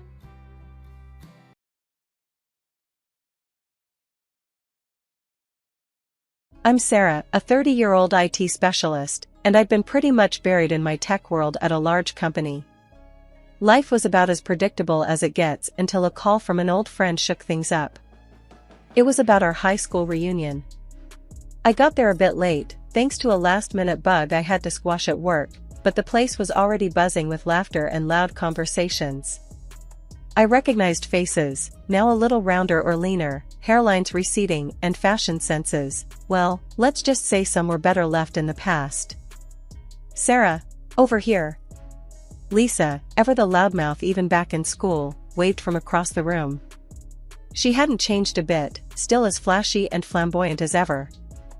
I made my way over, dodging a couple of overly enthusiastic greeters, and finally hugged her. "Lisa, you look, well, exactly like I remember. You still running the grapevine?" "You know it," she winked. "But hey, have you seen Mike yet?" "Mike?" I scanned the room and spotted him standing awkwardly by the snack table, not really talking to anyone. "What's with him? He looks miserable." Lisa leaned in, lowering her voice, despite the loud music. "Broke up with Jenna. Again. But for real this time, it seems. You remember Jenna, right? Drama queen extraordinaire. Oh, right, I nodded, remembering the explosive relationship those two had. That rough, huh? Worse than a soap opera. She made a scene at his office last month. I heard she threw his phone out the window. We grabbed our drinks and mingled around, catching up with more people, laughing about old times, and listening to tales of who's doing what these days. As the night went on, I kept glancing over at Mike. He was mostly by himself, looking out of place among the laughing groups. Feeling a tug of compassion, I excused myself from a boring conversation about insurance premiums and walked over to him. Hey, Mike. Long time, huh? He looked up, a bit startled. Sarah? Oh, hey, yeah, it's been a while. You look good. You know, if you ever need to talk or just hang out, I'm around. We used to be good at that, remember? Solving the world's problems one rant at a time. He managed a small smile. Yeah, I remember. Thanks, Sarah.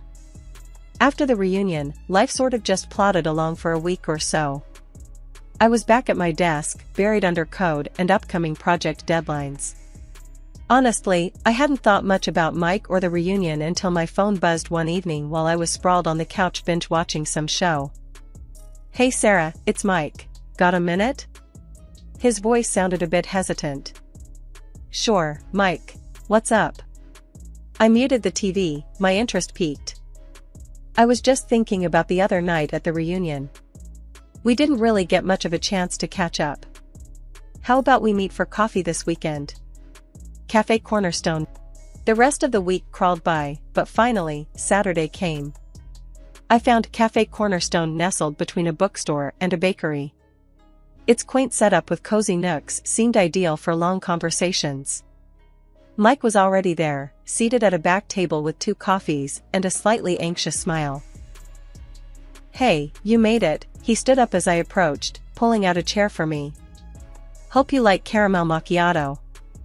Thanks, and yeah, I love it. I settled into the chair, smiling at the gesture. This is a nice spot, Mike. Feels hidden away from the world. We spent the next couple of hours just talking about random things, movies we liked, books we'd read, and some reminiscing about high school antics. It was easy, comfortable. Mike had a way of making you feel like you were the only person in the room. As we were leaving the cafe, Mike turned to me. Hey, Sarah, I had a really good time today. Would you maybe want to do this again next weekend? There's a little indie cinema nearby that's showing some classic films. Thought it might be fun. That second date led to a third and a fourth. Each time we met, it was like we picked up right where we left off. The more I got to know Mike, the more I realized how much I enjoyed his company. Only a year after Mike and I started dating, he popped the question. It wasn't anything fancy, no skywriting or flash mobs. We were just sitting on the couch, watching a movie when he turned to me during a commercial break, a serious look on his face. Sarah, I've been thinking. We're pretty good together, aren't we? I laughed. Pretty good? I'd say better than good. He smiled, that easy smile that always made my heart skip. How about we make it official then? Marry me? Just like that. No dramatic kneeling, just him, me, and a very comfortable sofa. Yes, I said without a moment's hesitation. Yes, I'll marry you. The wedding planning kicked off at full speed. We both wanted something small, nothing too over the top. Mike's parents were thrilled. They loved me, and honestly, I was pretty fond of them too. His mom, Martha, especially took to the planning like it was the royal wedding. One afternoon, we were at their place, flipping through catering menus and flower arrangements. Martha kept pushing for more lavish options. Dear, are you sure you don't want the white doves? They make for such splendid photos. Martha, I think we'll pass on the doves. Maybe just some nice centerpieces? I suggested, trying to keep things simple. Mike's dad, Harold, leaned over and whispered to me, don't let her bully you into anything too fancy. It's your day, Sarah. I nodded, grateful for the backup. The warnings came from Lisa, of all people. We were out for drinks one night, a little break from all the wedding madness. She still had that knack for stirring up trouble, or at least trying to sniff it out. So, Sarah, everything's going smooth with Mike, huh? He's really turned over a new leaf? I sipped my drink, a bit wary of where she was heading. Yeah, he's great. Why? No reason. Just, his track record wasn't exactly stellar. You really think he's changed? I frowned. Lisa, he's not his past. People change. Sure, they do. But sometimes they change back. Just saying, keep your eyes open, girl. The wedding day arrived faster than I could have imagined. It was a perfect sunny day, not too hot, not too cold. The venue was a small garden, lush green with flowers everywhere, just as I had wanted. Simple, beautiful, not overrun with doves or anything too extravagant. The ceremony was a blur of vows, smiles, and a few tears, happy ones. At the reception, Mike's parents both hugged me, almost crushing me between them. Welcome to the family, dear, Martha whispered, her eyes moist. We're so glad it's you. Harold gave me a firm nod. Good to have you officially on board, Sarah. We left the reception under a shower of rice, laughing as we dodged the playful throws from our friends and family. As we drove off to start our new life together, I felt hopeful. Life as a newlywed started off like a dream. Mike and I were in that honeymoon phase where everything seemed perfect, where dinners were candlelit every night, and weekends were long, lazy stretches of shared smiles and slow dances in our living room. But as months rolled on, I started to notice small changes, the kind of stuff that nibbles at the edge of your happiness without fully announcing itself. One night, I was clearing up after dinner, and Mike was on his laptop, which had gradually become a common scene. Hey, Mike, wanna watch that new action movie tonight? Heard it's good. He didn't look up. Nah, I've got tons to do. Maybe another time.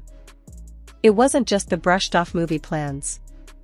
It was him coming home later and later, his side of the bed cold when I'd try to snuggle up, him being there but not really being there. One evening, after he had missed another dinner, I decided to confront him when he walked in at nearly midnight. Mike, we need to talk. Is everything okay at work? You've been coming home so late. He sighed, tossing his keys on the table with more force than necessary. It's just work, Sarah. We're slammed. You know how it is. I get that, but it feels like you're always tired, always busy. I miss spending time with you. Don't start, alright? I'm not in the mood for this tonight. He brushed past me, heading to our bedroom. That stung. I followed him, not ready to let it go. Not in the mood? When are you ever in the mood to talk these days, Mike? He paused, the anger in his eyes softening a bit. Just going through a rough patch. It'll get better. I wanted to believe him, so I did. We went to bed that night, with unresolved tensions hanging between us like thick smoke. Things didn't get better, though. The cycle continued. Mike would be attentive and sweet for a few days, and then distant for weeks. It wore on me, the constant up and down. One afternoon, I tried a different tactic. I booked us a table at our favorite cafe, thinking a change of scenery might help. Mike, let's go out today. Just us, like old times. He hesitated, then nodded. Okay, sure. At the cafe, I tried to lighten the mood. Remember when we first came here? You spilled coffee all over yourself trying to impress me with your latte art skills. He cracked a smile, finally looking at me. Yeah, that was a disaster. Gave up on being a barista after that. We laughed, and for a moment, it felt like we'd turned a corner. But halfway through dessert, his phone buzzed, and whatever wall had come down went right back up. He checked the message and stood abruptly. I've got to go back to work. Something's come up. Right now? It's Saturday, Mike. I don't control the timing, Sarah. I'm sorry, I have to handle this. There was a hardness in his voice that didn't sit well with me. I watched him leave, the half-eaten dessert a silent witness to another failed attempt. I sat there a long while, thinking about Lisa's warning, about how people change back sometimes. The past few months had been a roller coaster. One minute, Mike was the sweet guy, attentive and full of surprises. Next thing I knew, he was cold, buried in work, and coming home later each night. That evening was no different, or so I thought until he walked through the door with a scratch clawing down his face. "What happened to your face?" I asked, my voice sharp, cutting through the silence of our living room. Mike flinched, a little startled by my directness. "It's nothing. Had a bit of a mishap on the road. Almost collided with a car." I stared at him, trying to piece together the scene. "And that got you scratched?" He sighed, shifting uncomfortably. "Yeah, the other driver, a woman, she freaked out. We argued, and she scratched me." I crossed my arms, leaning against the kitchen counter. "Really? That sounds kinda wild, Mike." He avoided my eyes, focusing instead on a loose thread on his sleeve. "I swear, that's what happened." Something about his tone didn't sit right with me. It wasn't just the scratch or the implausible story, it was the way he was acting, edgy, defensive. We'd had our issues lately, sure. He'd even thrown out that I was too calm, too boring. That had hurt, more than I'd let on, leading to more arguments than I could count. But this was different. "You expect me to believe that? After the way things have been between us?" I pressed, needing more than just his awkward excuses.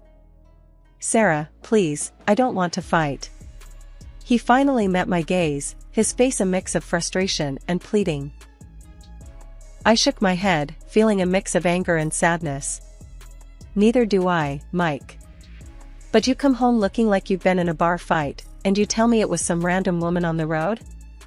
He ran a hand through his hair, a gesture of pure frustration. "Yes, that's exactly what happened." "Why is that so hard to believe?" "Because it's you, Mike. Because one day you're sweet and caring, and the next, you're this distant guy who stays late at work and comes home with scratches." He stepped forward, his expression softening. "I know it's been rough, I know I've been off. But I'm telling you the truth. Let's not go down this road." I wanted to believe him, really, I did. Part of me wanted to wrap my arms around him, to make everything okay with a hug like I used to. But another part, a growing part, couldn't shake the feeling that something was seriously wrong. "Mike, I want to believe you. I do. But something's got to give. We can't keep going like this." He nodded slowly. "I know. I'll try harder. We'll get past this, I promise." I wanted to end the night there, to say it was all okay and fall into bed together like we used to. But I couldn't. Instead, I just nodded, the promise hanging in the air, fragile and thin. He looked relieved, maybe even a little hopeful. "Thank you, Sarah. I love you, you know that, right?" "I know," I replied, the words automatic. "I love you too." But as he walked away to clean up his face, and I turned back to the dishes, the doubt remained, gnawing at me. Love wasn't supposed to be this hard, was it? Not if it was real, not if it was right. A week before our wedding anniversary, which I had planned to celebrate with a romantic candlelit dinner, disaster struck. I was crossing the road near my workplace when suddenly, a car came out of nowhere. The next thing I knew, I was waking up in a hospital bed, pain throbbing through my ankle and my head spinning. The doctors did a bunch of tests, a CT scan, and X-rays, and concluded I had a dislocated ankle along with the concussion. They decided to keep me in the hospital for a week to monitor my condition. Once I was somewhat alert, I called Mike. His phone rang a few times before he picked up. "Hey, what's up?" he answered, his voice sounding rushed. "Mike, I'm in the hospital," I said, trying to keep my voice steady despite the swirling pain and confusion. What happened?" He sounded concerned, finally. I got hit by a car. It's bad, but not too bad. I'm okay, sort of. I have a concussion and a dislocated ankle. They're keeping me here for a week. There was a pause on the line, then. Oh, wow, Sarah, look, I can't talk right now. I'm at the airport. Airport? Why? I had to leave for a business trip, urgently. I won't be back for 2 weeks. His words felt like another blow, this time to my heart. What? Mike, our anniversary is in a few days. Why didn't you tell me about this trip? It came up last minute. Sorry, I really can't talk now. You're distracting me, Sarah. Then he just hung up. I was left holding the phone, stunned and alone. Tears welled up in my eyes, not just from the pain in my body, but from the sharp ache in my chest. I called my mother-in-law, and she came to the hospital with some clothes and hygiene products. I don't understand, why didn't Mike tell me he was going away? I asked her as she helped me settle in. She looked troubled, her hands fussing more with the blanket than necessary. I don't know, dear. He didn't tell us much either. But don't worry, everything will be fine. After she left, I lay there, staring at the sterile hospital ceiling, the beeps of machines around me. I couldn't just lie there and do nothing. I needed answers. I picked up my phone again and called Mike's office. His boss, Greg, who had always been friendly with me, answered the phone. Hey, Sarah, how are you doing? Not great, Greg. I'm in the hospital. Listen, I need to ask you something. What business trip is Mike on? He said it was urgent. There was a pause, then.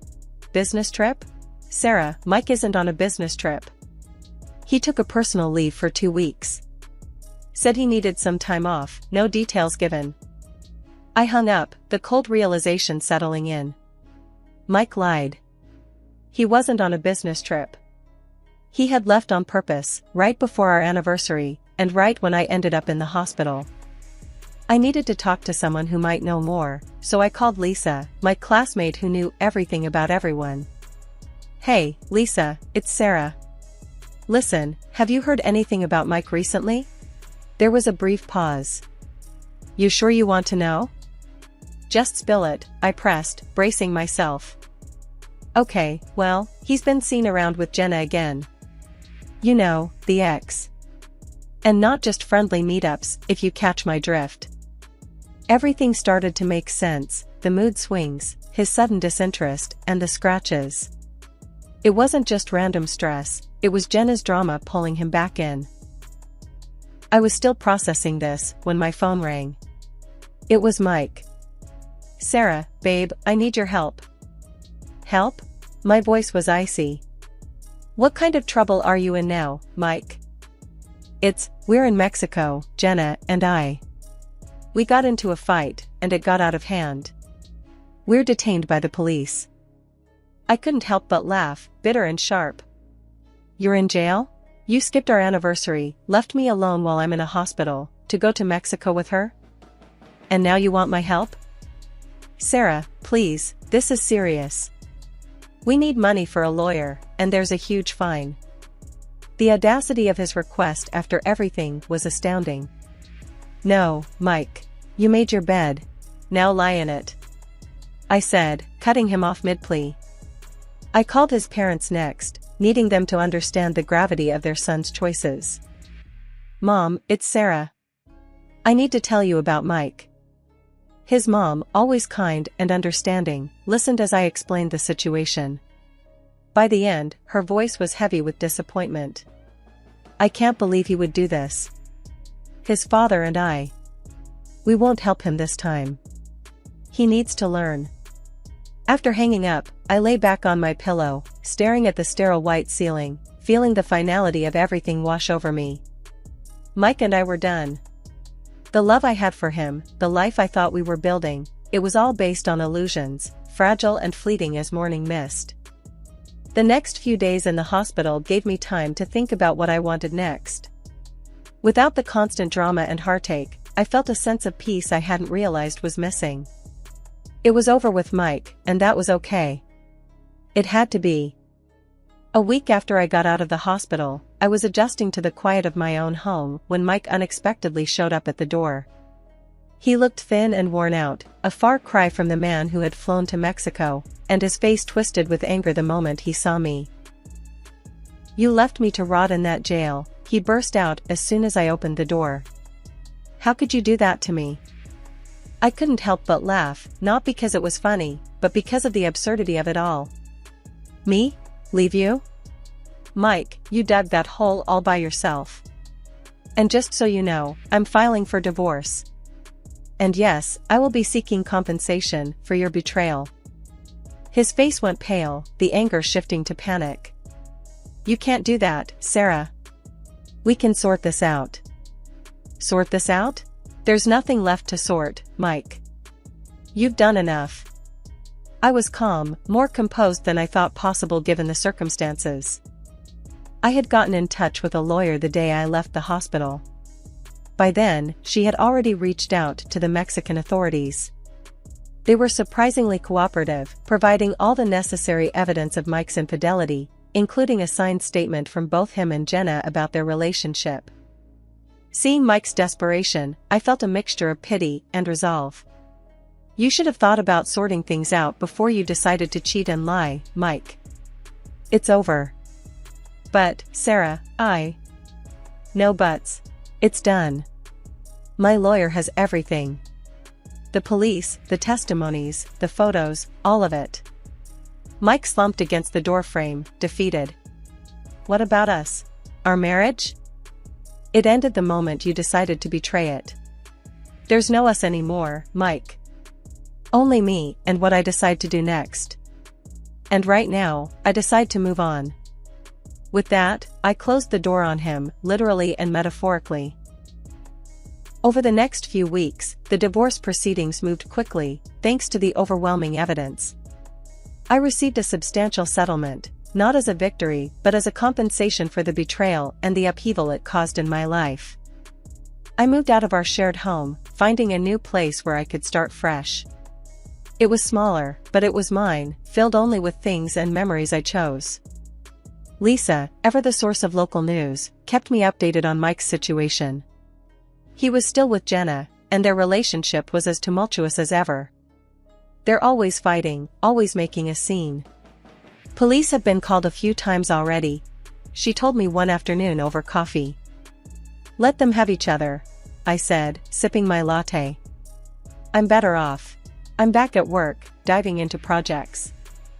I'm building my career, Lisa. On my terms." As for Mike, his life continued to spiral. His parents, once so warm and welcoming, had distanced themselves, disapproving of his choices and the chaos that followed him. His work suffered too, and eventually, he was let go due to his erratic behavior and poor performance. Sitting in my new living room, surrounded by boxes yet to be unpacked, I felt a sense of peace. The past months had been a whirlwind, a time of pain and revelation, but also of growth and newfound freedom. I was starting over, but this time with more wisdom, more resilience. I was free from the deceit, free from the drama. It was just me, my work, and a future that looked brighter by the day. As I set up my new space, every picture I hung and every book I shelved was a testament to my new beginning, to my ability to rebuild and flourish.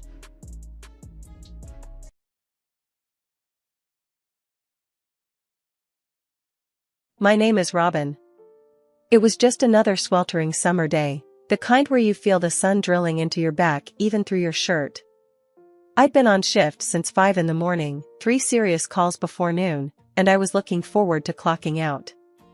Then, my damn car decided to throw a tantrum right on Highway 51. Hood up and cursing under my breath, I glanced around, hoping for a miracle or at least a tow truck. That's when he pulled over. I didn't know it then, but Jake was going to change my life. "Need some help?" he called out, sauntering over with a grin that could knock you off your feet. He wore a simple tee and jeans, but carried himself like he owned the place. "Yeah, thanks. It just died on me. I said, trying to keep my cool despite the heat. Jake nodded, his hands already diving under the hood. Let's see what you've got here. Ah, your battery's connection's loose. Happens a lot in this heat. There you go, should be good now. I tried the ignition, and the engine roared back to life, a relief washing over me. Thank you. I thought I was going to be stuck here forever. No problem at all. It's too hot to leave someone stranded. You a nurse? He asked, nodding towards my uniform. Paramedic, I corrected him with a smile. Long shifts, lots of adrenaline, and not enough coffee. Jake laughed, a sound that filled the space between us comfortably. Sounds tough. I work construction, mostly on government buildings. So I get the long hours too. We chatted a bit more by the side of the road. It was one of those easy conversations that you don't expect to have with a complete stranger. Before we parted ways, Jake said, Robin, maybe I can take you out for coffee sometime? You can tell me more about being a paramedic, and I can bore you with stories about electrical codes. I found myself nodding before I even thought it through. I'd like that. We exchanged numbers, and as he drove away, I couldn't help the silly grin spreading across my face. Coffee turned into dinner, and dinner turned into late-night talks and walks along the river. Jake had a rough charm about him, a straightforward way of talking that made you listen. He didn't sugarcoat his words, didn't dress them up. And I liked that about him. We'd meet up whenever my shifts and his job sites allowed. It wasn't easy, both of us working odd hours, but it felt right whenever we found time together. A couple of months in, during a quiet moment overlooking the city lights from the park hill, Jake pulled a small box from his jacket. Robin, I ain't good with fancy speeches, he said, his voice rough like always. But I know a good thing when I see it, and I don't want to let go. Marry me? It was blunt, unexpected, and so very Jake. I said yes without a second thought. We didn't plan a big event, neither of us cared for that kind of show. Just a simple ceremony at the town hall with a few friends and his mom, who took to calling me daughter from day one. Settling into Jake's family home wasn't the honeymoon paradise some might expect, but it felt right, like I was finally where I belonged. The house was an old two-story building with creaky floors and a cozy kind of clutter that made you feel at home the minute you walked in. The first morning I woke up there as Jake's wife felt surreal. I was nudged awake not by the blare of my alarm, but by the rich aroma of coffee brewing downstairs and the distant sound of Martha humming an old tune. I patted down, finding her in the kitchen, which was her kingdom, really. Morning, sunshine, Martha greeted without turning. Hope you like your coffee strong and your toast on the darker side. I wouldn't have it any other way, I replied, sliding onto a stool at the counter. This casual kitchen chatter became our morning ritual. It wasn't just about the breakfast, it was her way of checking in, making sure I was settling in okay without making a big fuss about it. Jake had already left for work, typical of his early starts. He tried to keep his construction gigs close to home, but some days he'd be gone before dawn and not back till everyone else was turning in. It put a strain on us, sure, but we made it work. One evening, about a week after the wedding, I was folding laundry in the living room when Martha sat down across from me, her expression more serious than usual. You know, Robin, Jake's father was just like him when we were young. Always working, always making sure we had enough. Hard shoes to fill, but he's doing his best, she said, smoothing out a shirt I had just folded. I know he is. And I love him for it, I replied, catching her eye. It's not easy, but what's the point if it's not a bit of a challenge, right? Martha chuckled. That's the spirit. Just remember, this house is as much yours now as it is ours. Don't ever feel like you can't make your mark here. That meant the world to me. It wasn't long after that chat that I found out I was pregnant. The joy on Jake's face when I told him was something I'd freeze in time if I could. We were going to be parents, and suddenly, the house felt too small for all the love it had to hold. During those months, Martha taught me everything, from baby-proofing the house to managing night feeds. Her support was unwavering. The day our son was born, she was right there, handing me water, wiping my brow, and whispering words of encouragement. Bringing our son home was another chapter. I quit my job to stay home with him, thinking it'd be a breeze with all the stories and advice I had armed myself with. But nothing ever really prepares you for motherhood, does it? The sleepless nights, the constant worry, you name it, I felt it. After months of being at home with my son, I started feeling the walls close in on me. I loved my boy to bits, don't get me wrong, but there was a part of me that missed the rush of the ambulance, the urgency of saving lives, and the camaraderie with my team. I remember broaching the topic with Jake one evening after dinner. He was wiping down the table, a furrow between his brows like he always had when deep in thought or stress. "Jake, I've been thinking about going back to work, just a couple of shifts a week," I said, watching his reaction closely. He paused, the cloth in his hand stopping mid-swipe. "Work, huh? And what about the little guy? Who's gonna watch him?" "We could look into daycare, or maybe your mom could watch him," I suggested, trying to sound casual, though my stomach was tight with nerves. Jake sighed, tossing the cloth onto the counter with more force than necessary. "Daycare? That's not happening. My boy isn't going to be raised by strangers. And mom's already doing enough around here." The conversation quickly turned tense. "It's not about not wanting to be with our son. You know I love him. But I need something for myself too, Jake. I need to feel like I'm more than just a mom." Jake ran a hand through his hair, looking frustrated. "And what about what I need? I need you here. We agreed on this, remember? When we decided to have a kid?" I remembered, all right. But back then, I hadn't realized how much of myself I'd lose in the process.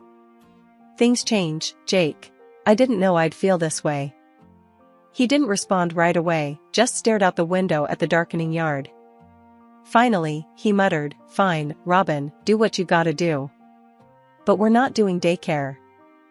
Thankfully, Martha stepped in, bless her heart. "I'll watch him," she declared one morning, having overheard one of our discussions. "You go back to work. It'll do you good." With that settled, I started back part-time. The first day pulling on my uniform again felt like slipping back into my old skin. But the balancing act was harder than I'd anticipated. Work was demanding, and home was equally taxing. Jake's job took him away often, and when he was home, he was increasingly critical. "You're never here anymore," he'd say, or, "Why is the house always a mess?" The comment stung, especially when I was stretching myself thin trying to keep everyone happy. One night, standing over the sink scrubbing at a stubborn pot, I finally snapped. "I can't do everything, Jake. I'm working, taking care of our son, trying to keep up with the house. What do you want from me?" We glared at each other, the air thick between us. Then, without another word, Jake grabbed his coat and left, the door slamming shut behind him. The sound echoed, much like the gap growing between us. One cold evening, after a particularly grueling day, I found Jake sitting at the kitchen table, paper strewn about, his face buried in his hands. He didn't hear me come in. "Long day?" I asked, setting down my paramedic bag a little harder than necessary. Jake looked up, his eyes tired and red. "Yeah, the site's behind schedule, and the foreman's on my back about it. It's all a mess."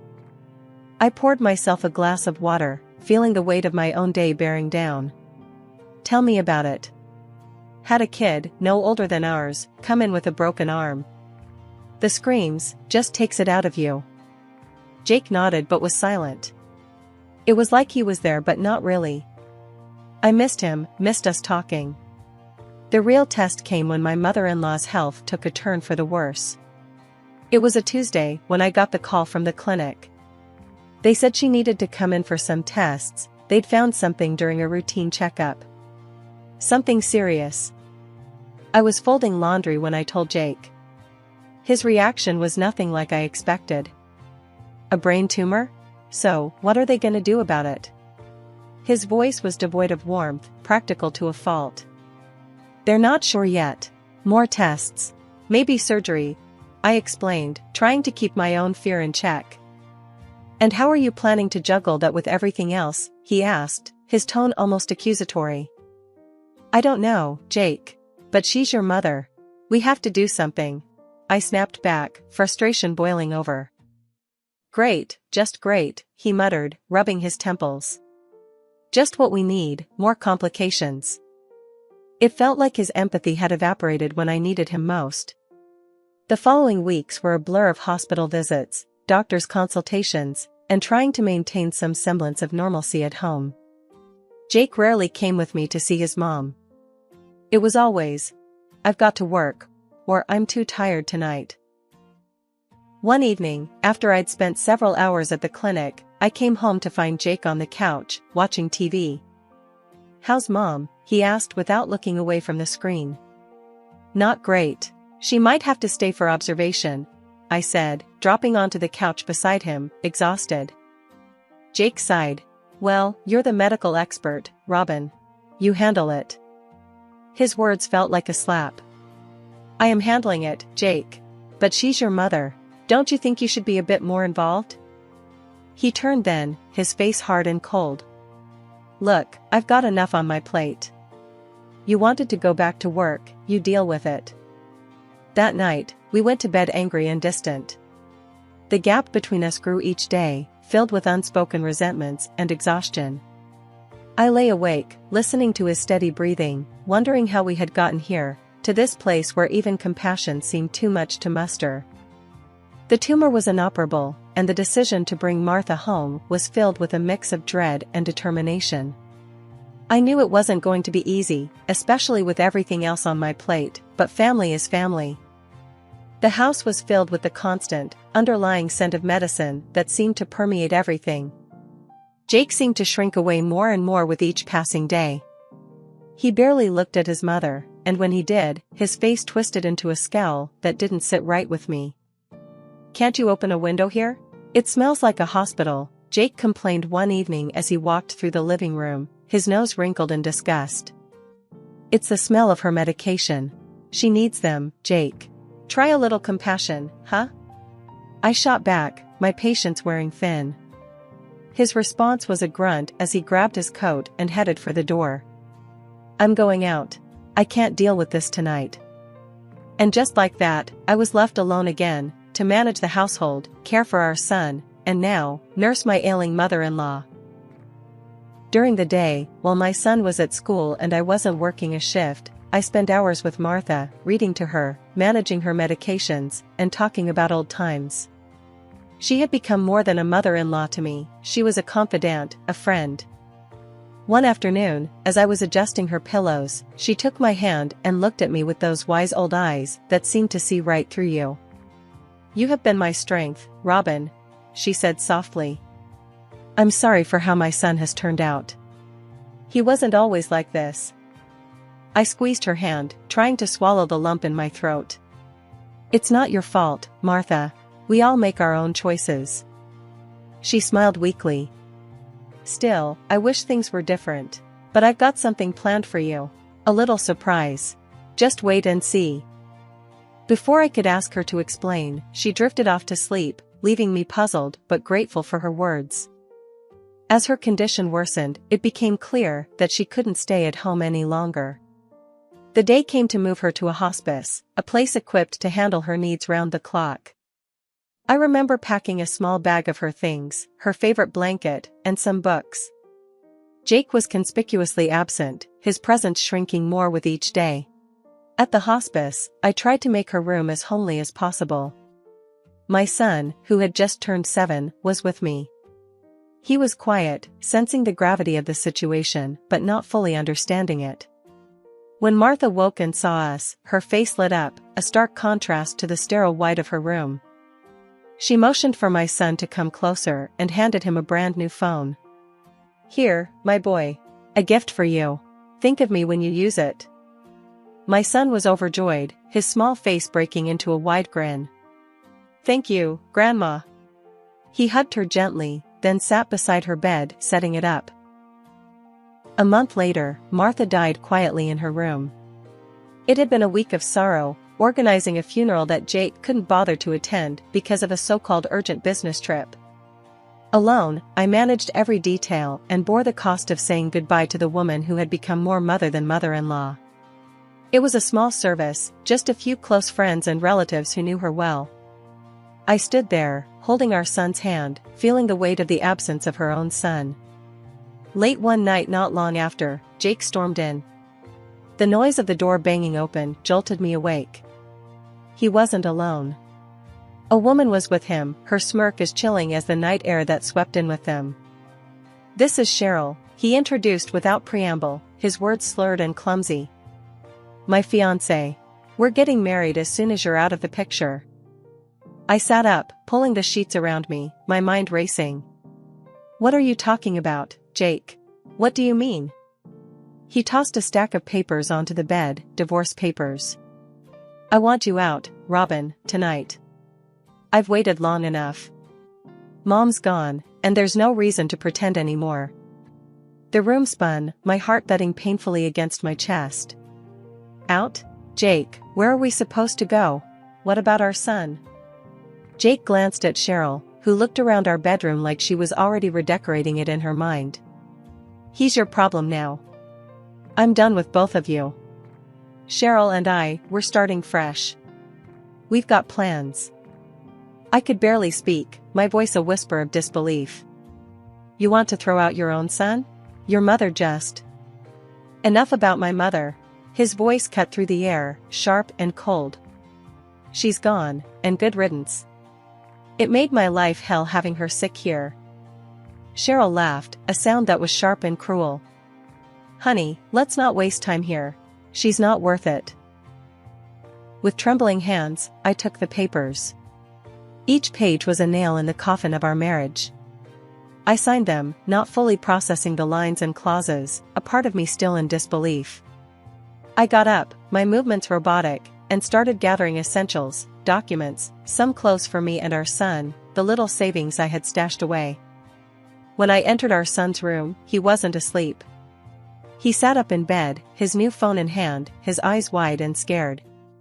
"Mom, I heard everything." Forcing a smile that hurt, I sat next to him, brushing his hair back from his forehead. "We've got to go, sweetheart. Just for a little while, until I figure things out." We left the house with just a few bags, stepping out into the cold night. I called a taxi, which took us to a nearby hotel. Lying in the hotel room, listening to my son breathe softly, sleep far from my eyes, I felt the first stir of something fierce and strong within me. This wasn't the end. It couldn't be. Not like this. Jake had made his choice, but now, it was time to make mine.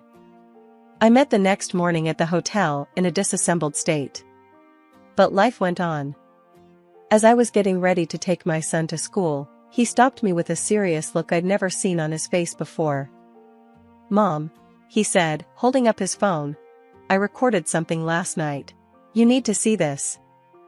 He played a video, and my heart sank as I listened to Jake's cruel words, not just to me, but about us. It was more than painful, it was evidence. After dropping my son off at school, I felt a mix of anger and determination as I drove to work. I called my friend Carol, who worked in HR at Jake's company. "Carol, I need you to see something," I said and explained briefly. I sent her the video. "Just watch it. It's important." She was quiet for a moment after the video ended. "This is serious, Robin," she finally said. "I'm so sorry, but we need to address this. I'll take it from here." Feeling a small sense of relief, I tried to focus on my work, but it was nearly impossible with everything hanging over me. Later that afternoon, I received a call from a number I didn't recognize. "Is this Mrs. Robin Thompson?" a formal voice asked. "Yes, it is," I replied. "My name is George Stanton. I was your mother-in-law's attorney. It's urgent that we meet to discuss her last wishes." "Of course," I said, a lump forming in my throat. We arranged to meet within the hour. Mr. Stanton greeted me with a solemn nod and ushered me into his office, where he got straight to the point. "Martha was very explicit in her will," he began, pushing a stack of papers across his desk towards me. "She has left everything to you and your son, the house, her car, and a substantial amount of money." I was speechless, tears forming in my eyes as he handed me a letter from Martha. Her words thanked me for the love and care I'd shown her. "You were the daughter I chose," she wrote. Overwhelmed, I wiped my eyes. Just then, the door burst open. Jake stormed in, Cheryl trailing behind him, her face twisted in anger at seeing me there. "What's going on?" Jake demanded. Mr. Stanton didn't miss a beat. "Martha left the majority of her estate to her daughter-in-law and grandson," he explained calmly.